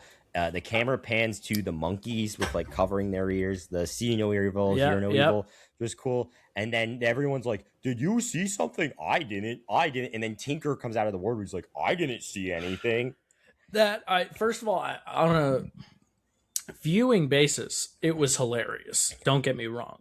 Yeah. But it, once again, to have to dilute your glazing of this movie, it was a scene your criticism where I was like, you really couldn't write anything better than I didn't see nothing. And then the cop is like, oh, okay, investigation over. This guy is 6 bullet holes in him. And Dalton is covered in blood. There's 10 dead bodies outside, a giant blown to bits body that's one of the most prominent figures that pays his paycheck because he's a paid off sheriff. And he comes in and all the old guys who clearly murdered him are like, I didn't see anything. And he's like, oh, well, guess we got to move on. I mean, what are we going to do? The sheriff didn't like Brad, and who doesn't love a good hunting accident? Bro, I've seen DAs prosecute people where the victims themselves are like, I didn't see anything, and this is bullshit.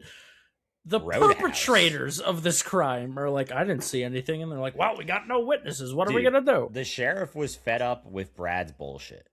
And anyway, we didn't need to focus on that because what we did need to focus on was the sick closing shot of Dalton and Clay skinny dipping, which was so fucking cool. Oh, I know you enjoyed that one. I loved that, dude. All right, that so locked up another category for me. We're around the time we should be getting into segments, but let's hit a couple of behind the scenes nuggets here. Okay, so I actually did, in my opinion, do a great job of weaving these behind the scenes nuggets in the movie, but I'll get into a few I didn't get into exactly already. So The original cut of the movie, as I touched on, was 3 hours and 20 minutes long. Some of the cut scenes include Dalton making the other bouncers dance in ballet outfits as part of their training. Dalton Dalton doing a second fight scene with the knife boot guy. Half of the one-liners they showed in the trailer, including Dalton slamming a guy's head into the table and saying, "Don't be rude." Most of the scenes with Carrie Ann, thank fucking God.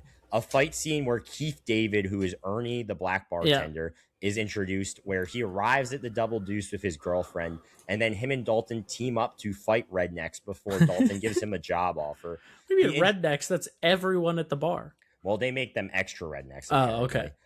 The introduction of the sheriff character, half of the finale where Dalton knocks out Brad's other henchmen, including O'Connor, as well as probably the most important scene to Wade's character, where he explains his rose tattoo, which, as you might have they noticed, focused on despite having no significance so in Rose the plot. was his one true love, who he blew it with, and it was a cool shot of the blood dripping down from the knife wound onto his tattoo. Them not having the scene of introducing the sheriff character in any way and cutting out half the final battle is a preposterous editing choice. A little bit questionable. The sheriff thing was already stupid, but to cut the scene where you introduce his existence, like, there are 12 scenes I could name that should have got the axe before that did. Well, let me ask you then, dude. If you had to add back one deleted scene from the movie, what are you putting? Well, I like Keith David, so seeing his intro would be cool, but on a structural basis, I think adding the sheriff would be the most positive improvement to the movie, because it makes that ending scene slightly less retarded than it was. I would actually say the rest of the finale, specifically because I wanted to see how O'Connor got taken out. Well, actually, that too, because again, like, as someone whose brain wasn't turned off by this movie, I was turned on by this movie. The movie has strikingly little action for an action classic, so I think cutting out half the finale action scene is a questionable move. So I have a couple of fun little tidbits here. And I'll get into why I don't have more. But sure, I have a few more too, but go ahead. No, knock yours out. Okay, sure. So there's a great Family Guy parody of this movie where Peter watches the movie, then just starts kicking people to solve all his problems and saying Roadhouse as he does it. Yep. So Patrick Which Swayze, is never said in the movie. No. I still to this moment don't know why the fuck the movie is called Roadhouse. Have a theory, which is that the director's name is Rowdy Harrington, so he's like, I want my initials to be the name. What would kind of fit with the movie? Roadhouse. That seems like a stretch. Anyways, also several different fighting styles, including basic street scuffling, boxing, kickboxing, karate, jiu-jitsu, taekwondo, hapkido, judo, and tai chi were used.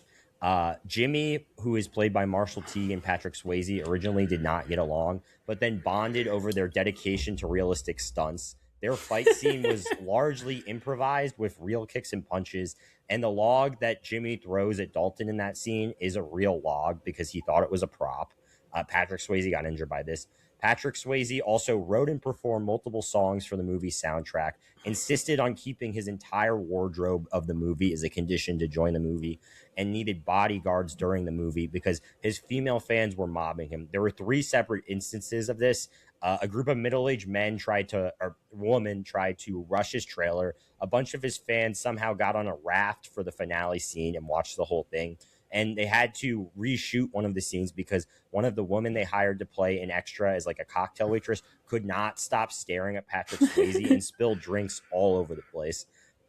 And then my last tidbit, so Benny Urquidez, who I will get back to later for a different category, he is the holder of 9 black belts in 9 different disciplines. He has a 63-1 kickboxing record, and his only loss was in a Muay Thai match shrouded in controversy that he agreed to take place in because he thought it was a no contest exhibition. This? He was the guy who trained Patrick Swayze and Sam Elliott, as well as the other actors, and they actually did most of their own stunts. His official Sam Elliott clearly did not pay attention in those lessons. His official title on the movie was martial arts coordinator. And back to you, Matt, for your remaining tidbits. Yeah, so upon release, the film was nominated, I don't know how many it won, for 5 Golden Raspberry Awards, otherwise known as Razzies. including Worst Picture, Worst Director, and Worst Screenplay, Wrong, which, wrong, and especially for the wrong. 80s, was a steep competition. So, and the rest of this is from the makers of the movie itself. Okay. It is the greatest C tier movie ever made, Love it. which, at least they can admit it's a C tier movie. I We agree. didn't set out to make a good movie. We set out to make what it is. I love Which, that. respect, again, like nowadays, actually, I give this a lot of respect. Back then, not as much, because back then this wasn't like new, or like there's a dozen movies a year that did this back then, but nowadays there's not enough movies that are just like dumb for the sake of being fun and dumb. Yeah.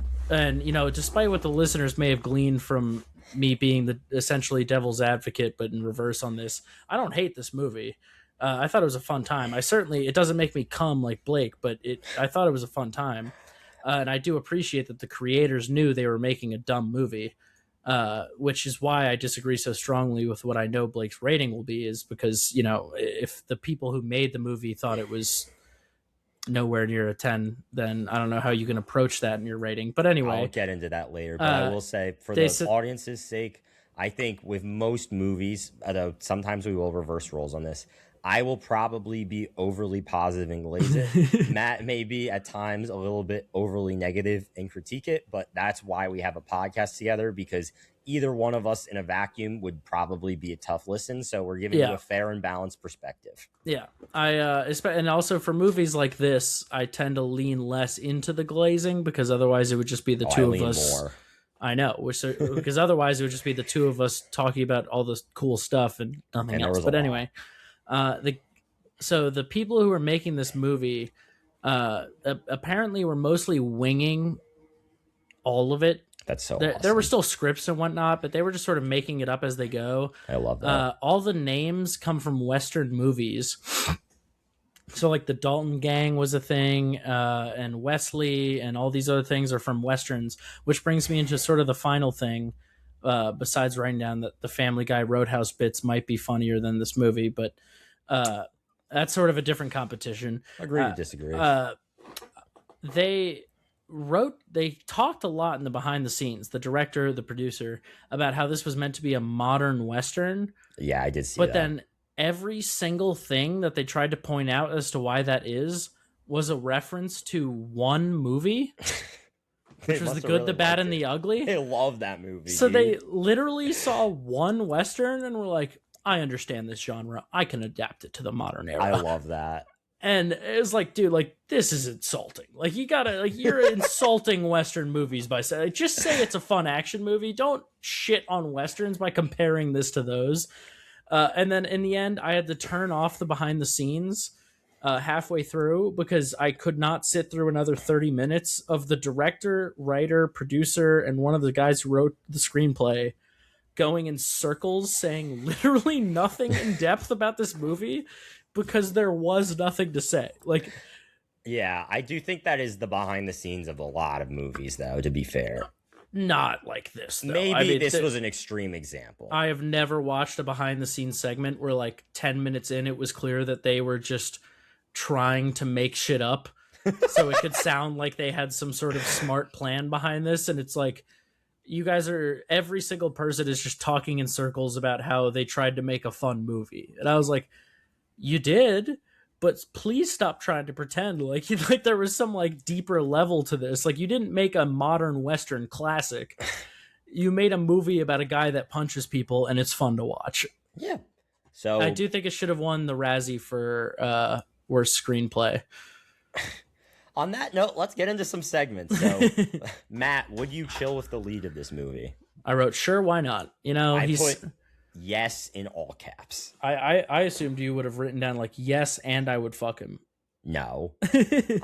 Well, number one, I don't fuck guys. But two, I thought in the most platonic way possible, Dalton is everything that I aspire to be, dude. I literally listen to that song Simple Man all the time. And it's like, that's what I have in mind. He has his priorities in order.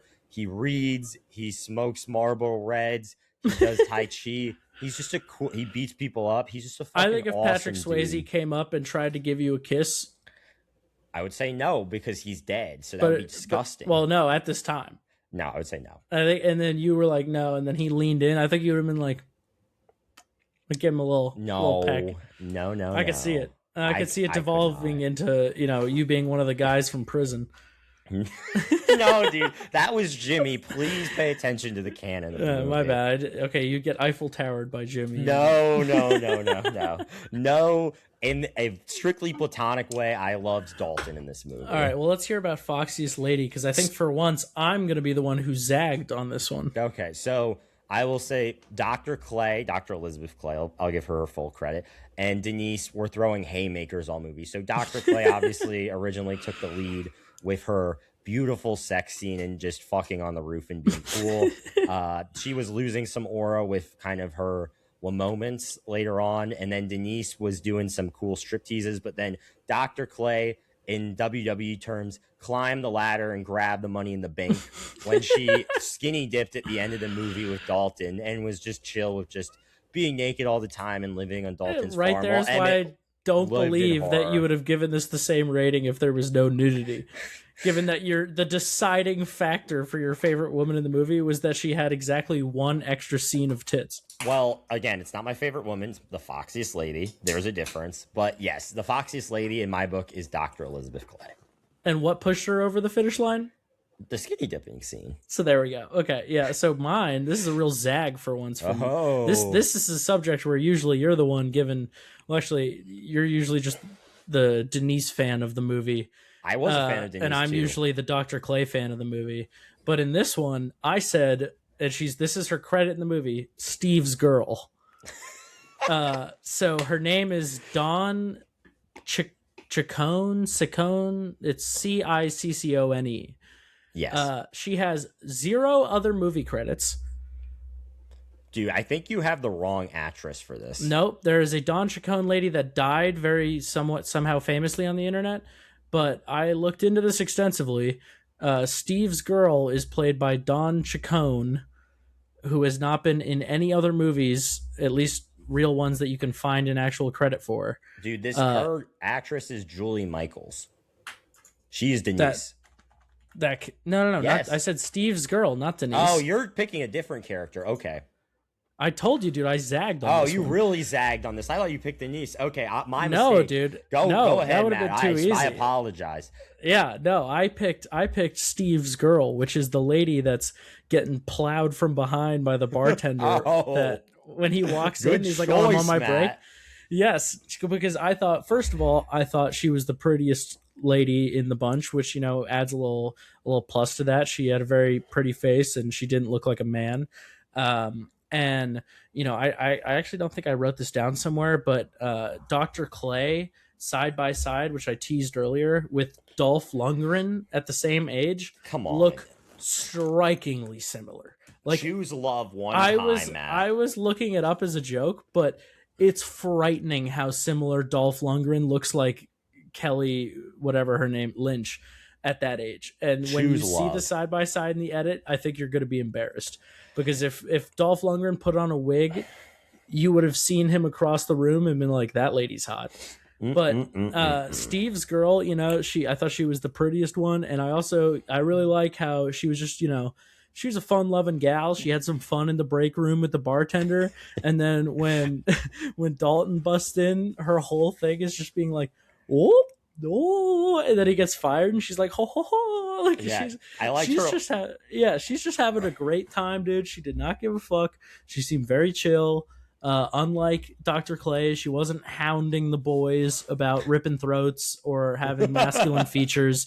She was just, a fun lady, and I appreciate that Dawn Ciccone. I'm just gonna go with that pronunciation. She came in here. She popped her top off for one scene where she banged a really ugly guy, and then just left Hollywood forever. Good shit, Dawn. We appreciate you. If you're listening to this, please guest on our podcast. We would love to have you on. All right, let's get into the top 3 side characters. So before I rattle off my 3, I want to give a shout out to many honorable mentions. I'm just going to read off their names. Denise O'Connor, Jack, Pete Stratemeyer, and Emmett. Jack was the fat bouncer that was friends with Patrick Swayze, very wholesome guy. Just awesome dudes and lady. But my number 3 is Morgan, played by Terry Funk. I loved his approach to bouncing, which is essentially beat everyone up before they could even cause a problem. It was kind of like the Minority Report Yeah, approach to bouncing, and he I was the really appreciate that. pre-bounce. He was the pre-bounce, man. My number 3 is I just wrote Farmer. I've learned Emmett. during this podcast his name is Emmett. I did not know that. I know every character's name. Yeah, I'm sure. Emmett, he seemed like a chill guy. He rented out the room for $100 a month. He just liked to stack hay bales and chill with the boys. I thought he was a cool dude. Again, I would watch a prequel of just Emmett and the other 3 old white guys just fooling around town before Wesley came in and fucked everything up. Drinking beers on the porch. Dude, they probably went to the Double Deuce a couple times, got into some fights. Like, I would have loved to see that. Oh, man. Emmett was a slayer back in the day, dude. His trapdoor pants, he'd wear them reversed. He'd wear them reversed, dude, and go to the bar, and he would just pop it out. So Emmett's not on my list, but I do want to give a quick shout out to when Dalton rescues him from a burning building. He's like, "Oh my God, are you okay?" And he's like, "I'll be better if you got off of me." Yeah, just a chill dude. All right, so my number 2 is I just wrote Blind Guy. That's actually my number 2 as well. Cody. Okay, so there we go. The lead singer of the band who's blind. I don't know if the actor is actually blind. I did not. I'm going to guess based on his performance that he is not. Unfortunately, Charlie Cox playing Daredevil has ruined every other actor pretending to be blind for me because he's so good at it. What other actors pretend to be blind? Jamie Foxx, for one, pretending to be Stevie Wonder. What movie was that? The Stevie Wonder biopic. I forget what it was called, but Stevie Wonder is like one of the first big ones. Al Pacino in Scent of a Woman. Haven't seen that one. Clearly, but Charlie Cox is objectively the best to ever do it, and it's Daredevil, so that's a double win. Matt Murdock is a beast. The Matts are on top, but I just thought the blind guy was a chill dude. He seemed like a kind of guy that you invite out with the boys. Like, he was the rare dude where if he showed up to the function with a guitar, I'd actually be kind of hyped. I agree with that. I also will say the songs he sang, I assume they were originals for the movie. Very cool. I don't think so. Well, I will pretend they I think were. almost all of them were covers. Well, his covers were great, and I would have been fired up to drink a lot of beers listening to his music. Dude, I'd love to get shit-faced with a blind guy. That would be I feel like awesome, that's dude. like, what is the spins like when you can't see? That's got to be crazy. If you're a blind guy who wants to be on a smashed episode of the podcast, please comment down below. Yeah, if you're listening and or trying to watch, we'd love to have you on here. I think that would be an awesome experience. Also, deaf people, if someone is translating this into sign for you for some reason, reading the subtitles for 2 hours and watching a podcast, that would just be, I've learned some ASL. It'd be a great time. We could have Blake here attempt to do his ASL without any teaching beforehand. I don't know what he was. I think his is mostly jerking people. Oh, okay, that's not what I saw. But like, come on, Matt, let guys be dudes, dude. Like I learn sign exactly. Anyway. So let's hear your number 1. So my number 1, probably not a surprise, is Tinker. I just loved his just jolly, fat, giant presence. Is Tinker the fat goon? Yes. Okay. I loved how he couldn't outrun the polar bear. And I also love how he did a little face turn at the end of the movie and said, "You know what? I actually didn't see the guy who's been employing me and told me how much he liked me earlier in the movie get shot brutally in front of me. Because now I'm boys with Pete and Emmett and Red and all the cool guys in town." We're going to have a common theme with our number 1s. Oh, fuck. Is it also Tinker? Nope. My number 1 is the fat bouncer guy. Oh, Jack. I went with the fat good guy. You went with the fat bad guy. Both were chill characters, but Jack, I didn't know that was his name until right now. I had to research that. He was a real ride or die. Okay, anytime there's a situation, he would look at Dalton, and if Dalton was like, Jack would just start laying haymakers against guys in way better shape than him. I mean, I don't know what he was doing on the squad because everyone else there looked like they could bench him, but he was holding his own, dude. Him and your pick for number 1, they were both just laying down the law for the boys. I will say a real missed opportunity of this movie was not having a Jack Tinker fight scene. I mean, that would have been probably the best one of the whole movie. They could have made that a 20-minute fight scene, and I would have enjoyed it. So, Matt, who are we going with for the thumbnail on this one? I didn't write yours down while we were doing this. Do we have any overlap? I actually think I have an idea. We should have a dual thumbnail of Jack and the Tinker. two fat bouncers. Yeah, dude, of the two fat guys in the movie, dude. A little double body action there, positivity. dude. Yeah, I love it. All right, I'll make it work. All right. Let's get to the off-screen MVP. So mine was the guy I mentioned before, Benny Urquidez, the martial arts coordinator. Apparently, he made a career out of this, and I love the fights in this movie. Yeah, I mean, they were super silly, but like they were cool. I mean, I think they could have been a little bit better, but I think it's more of a product of the time. You know what I mean? Like, I think nowadays we're so spoiled with like John Wick and whatnot, where even the Equalizer, it's so much higher level. But back then, I feel like this was more than good enough to be entertaining. Yeah. So mine was the band. Good choice. The blind guy in them, like any scene where they were doing the live music, covers or not, those guys were killing it. I loved it. Yeah. I can't argue with you there. So what do you got for most memorable moment? Yeah, so this one was kind of a no-brainer before I even did this. This is the third time I've watched this movie. But I knew before I even press play, it was going to be Brad's goon driving a monster truck through the car dealership. I had a hard time with this because so much of the movie was a meme.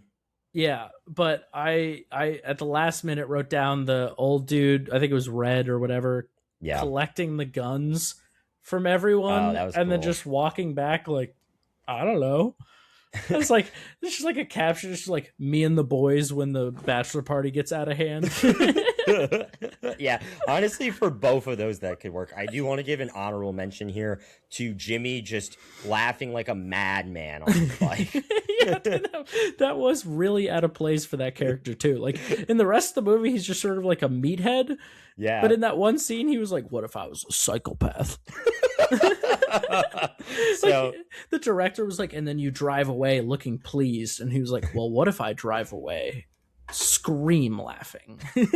Director's like, "You got it, man. Yes. You're the expert here. You got it, Jimmy. I don't want to say no because you can crush my head like a watermelon." So that's a great quote. And my best quote, there were several. I'm going to get my honorable mentions first.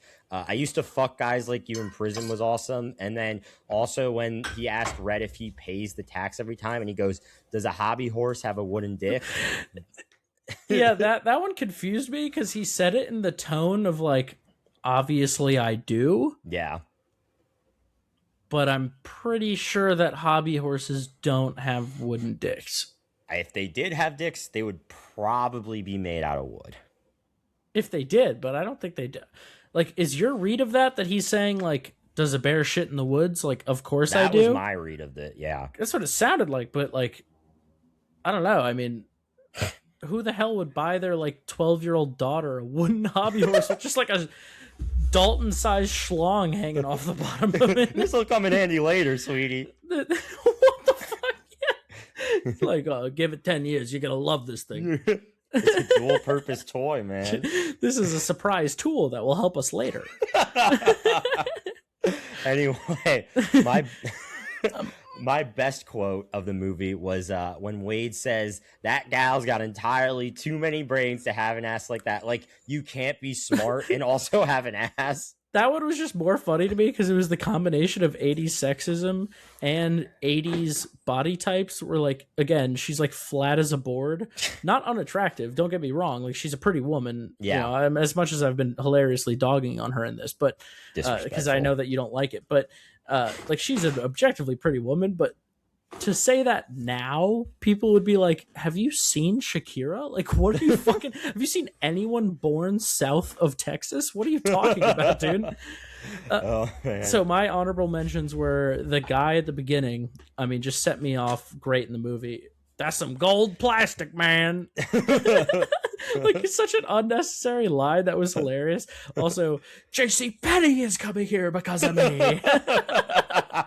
I love that one. Dude, he said it like it was like "I've revolutionized this town. I've Let's brought get in nipple to nipple." Yeah. And then, but my best quote was a wombo. I wrote it was a wombo combo of Oh yeah. back to back. Your ass is mine, and I used to fuck guys like you in prison. So Matt, did you think this movie was too long, too short, or just right? You know, it wasn't my favorite, but I thought it was just right.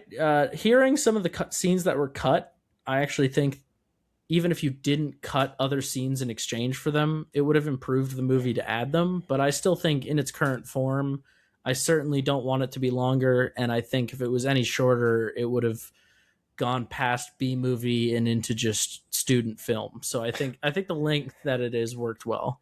I actually thought the movie was too short. I wish half of the deleted scenes were in the movie. Especially the ballet one. Oh, yeah. You were looking forward to seeing those guys in leotards. No.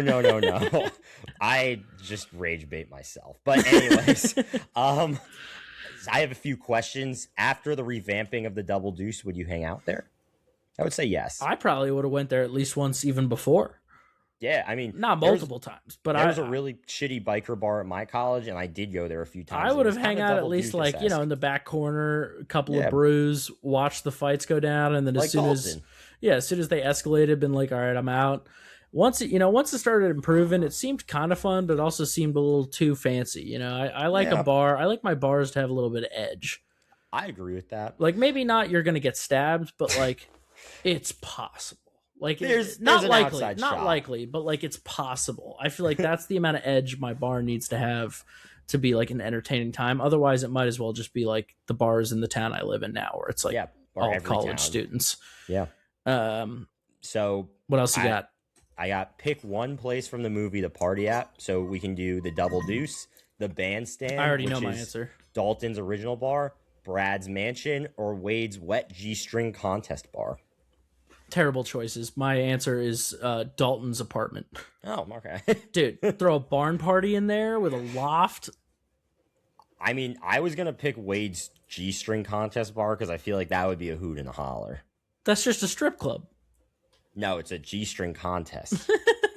You're like, it's a higher class. Yeah, they're elevating the art form. Okay, dude. My bad. I didn't realize that they were revolutionaries in the field. So last question before we get into our movie rating, and I am going to make you go first on this because I do want to end the podcast with an impassioned rant. You have to pick a dream smoke circle, and I made strict conditions on this to fit as many of the cool kinds of characters as possible. Okay. So you get one main cast member, so that is Dalton, Brad, Wesley, or Dr. Clay. You get one townsperson or bar worker, and then you get one of Brad's goons. I'm trying to pull up where you wrote it down because I'm not going to keep track of that. Townsperson would be Emmett. Okay. Because that dude's the boy. Then obviously we got to get. You put Brad and Wesley as two people. That's the same person. No, Brad and Wade was what I meant to write there. I would say Emmett, Wade. Yep. Get the two old heads in the mix. Yeah. And then one of Brad's goons, obviously the fat guy. So my picks... dude, think about that circle, dude. You got Wade talking about Eastern philosophy. You got Emmett, who's never even seen weed before, but is, popping the trap on his overalls and shitting out the back while he's ranting about how the new age has come into ruin by bringing cell phones into the town. And then you got the fat dude who's just giggling in the corner. Yeah, I would love to hear Emmett's thoughts on 5G towers. What is the fat guy's name? Oh, the bad guy, Tinker? Yeah. I want to see Tinker, Wade, and Emmett have a little chat about their lives, dude. Tinker and Emmett have very different but, similar area backgrounds. Oh, yeah. My pick here would be Dalton because he's so cool and he would do Tai Chi moves and we would be amazed. Then I would go... you some? Yeah, I would have went with Jack because I feel like he probably has not smoked before. Who is that? He was the good fat guy. Oh, okay, my boy. Yeah, so I feel like, come on, dude, can't even know your boy's name. Dude, there's fat good guy and fat bad guy. Jack and Tinker, please. Oh, okay, my bad. Show some respect to Rowdy Harrington's division. But anyway, I feel like Jack has not smoked before, and I feel like he would be very funny to see it high for the first time. Yeah. And then I would probably also pick Tinker because two fat guys just goofing it up. That would be Yeah, very fun dude. in the smoke circle, With the dude. Jack guy in the middle, just getting them riled up. Oh yeah, dude. And we all do Tai Chi moves together at the end. Dude, that would Oh be man. combine those two circles somehow, and you've just got Oh the man. ultimate party rotation. Oh dude. And at We the don't. location I chose at Emmett's loft barn, dude, Oh and you get man. Jack, Tinker, Wade, and Emmett and Dalton all in the mix. That's a crew that can put down a few 30 racks, Yeah, dude. have a competition of who can climb the rope faster. Have a competition of who can hit the boxing dummy the most times. Tinker and Jack just break the rope. Wade has a heart attack halfway up, and Dalton does it like it's nothing. Dude, it would be like in high school, the one kid who fell through your barn roof. That would have happened multiple times. Oh man. Anyway, Matt, I will let you go first on your rating for this one. Oh, I know. You have an impassioned rant. Yes. So I gave this movie, in my mind, a generous 6 out of 10. Okay, I can I was respect gonna that. I was gonna give it a 5 because I think in overall quality and enjoyment it's very mid, but whenever I do ratings I think, okay, like if this number means mid or this number means great or this number means shitty, can I think of a movie, or more importantly multiple movies, that are more that? So Yeah. when I thought about it, I was like, I could think of a lot of movies that are more mid than this one, so those would take the 5. I'll give this one a 6, but I refuse to go higher than that. Okay. So I'm going to do my rant and I'm going to say my rating at the end. So I'll give you 2.5 minutes. Oh, perfect. I was going to do one. So Okay, I'll give you 65 seconds. So 2.5 minutes. Here we go. So this movie has a lot of flaws. There's issues with writing. Did There's you a lot write of, it? No, this is all off the dome. Oh, you This just is look like you're reading. yeah. There's a lot of continuity errors. There's parts of the movie that don't really make sense. I will acknowledge that they're just flat out silly writing and directing choices. But this movie to me is like comfort food, dude. Like I could watch this movie any day and be pleased. It's like nachos at my favorite restaurant. Like I love it so much. They're probably not the best nachos in the world. They're probably not even the top 250, but I love them so much. It's like if I were to make a movie, what I would want: crazy car scenes, crazy fight scenes, lots of tits, Patrick Swayze I was literally being about to say fucking lots awesome. of tits. And it's just all those ingredients. There's so many side characters in this movie that I know by name and love. It's just the perfect mixture of so many things that I love. There's so many flaws with this movie, but as I said, my tens are movies that are near perfect movies, which this is not, or just the best example of their genre. This is the ultimate comfort movie for me. I could watch this 100 times. If I'm having a terrible day, I can put this on. It'll be a little bit better. I want this played at my bachelor party. I will watch this movie probably another 10, 20, 30 times in my life. This is a 10 out of 10. And I know I've given a lot of 10s out of 10s recently, but we've hit like 3 of the 30 movies I would give a 10 out of 10 to. We probably won't see another one from me for a while looking at our schedule. But I love this movie so much. It's literally everything that I would ever want in a movie and more. And yeah, it's a 10 out of 10 for me. All right, that was a pretty impassioned speech. I don't think I really could disagree with anything you said because it's very opinion based. I think if saying that 10 out of 10 either means the best or it means the best at what it's doing. I haven't seen a ton of movies of this like 80s action schlock era because it's not really for me. But It's of the so ones for that me. I know. But of the ones that I've seen, I would rewatch this one for sure. Hell yeah, dude. You will be rewatching this one Oh, at my I know. bachelor party. Given that I'm throwing it, I gotta That add will that be on the at docket. the pregame, dude. That has to play at the pregame. Don't worry, dude. I'm gonna get it on in a special format with a drinking game involved. So it's gonna be yeah, dude. yeah. The boys are gonna be getting active. Maybe I'll make a custom edit that just zooms in on all the tits during those scenes. Mrs. Hammer would not like that. But anyways, I am joined today by Matt Grayson. Here. I am Blake Hammer. This was our review of Roadhouse. Next week is episode 007. Oh, baby. We could not pass up a golden opportunity to do a homage to James Bond, which I think collectively is one of our favorite movie franchises. For sure. And we're going with perhaps the most wacky James Bond movie there is. I would say the second most. one of the most wacky James Bond movies there is. I would love to hear what you think the wackiest is. Thunderball. Or no, that's the one we're doing. Moonraker, which is the one where they go to space, but I love that one too. Which was like the 80s, so they had no technology to make that look good. Which I'll get into that more, I think, when we talk about it. But again, you fumbled this pronunciation. It's episode 007. Episode 007. Next week, we'll be watching Thunderball. So let's go. Come back next week for some James Bond action.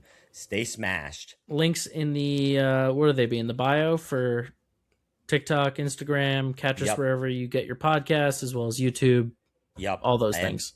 One quick note, moving forward, release days will be on Sundays, not Thursdays. So you'll have a little bit of smashed action for your Monday morning commute. Yep. I need more time to edit these bad boys, but the more time I got, the more quality we can put out for you guys. So even though most of you probably listen and not watch, I'm still going to keep it up and give you guys something good to watch and or listen to on your drive to work. Thanks for watching, and stay smashed.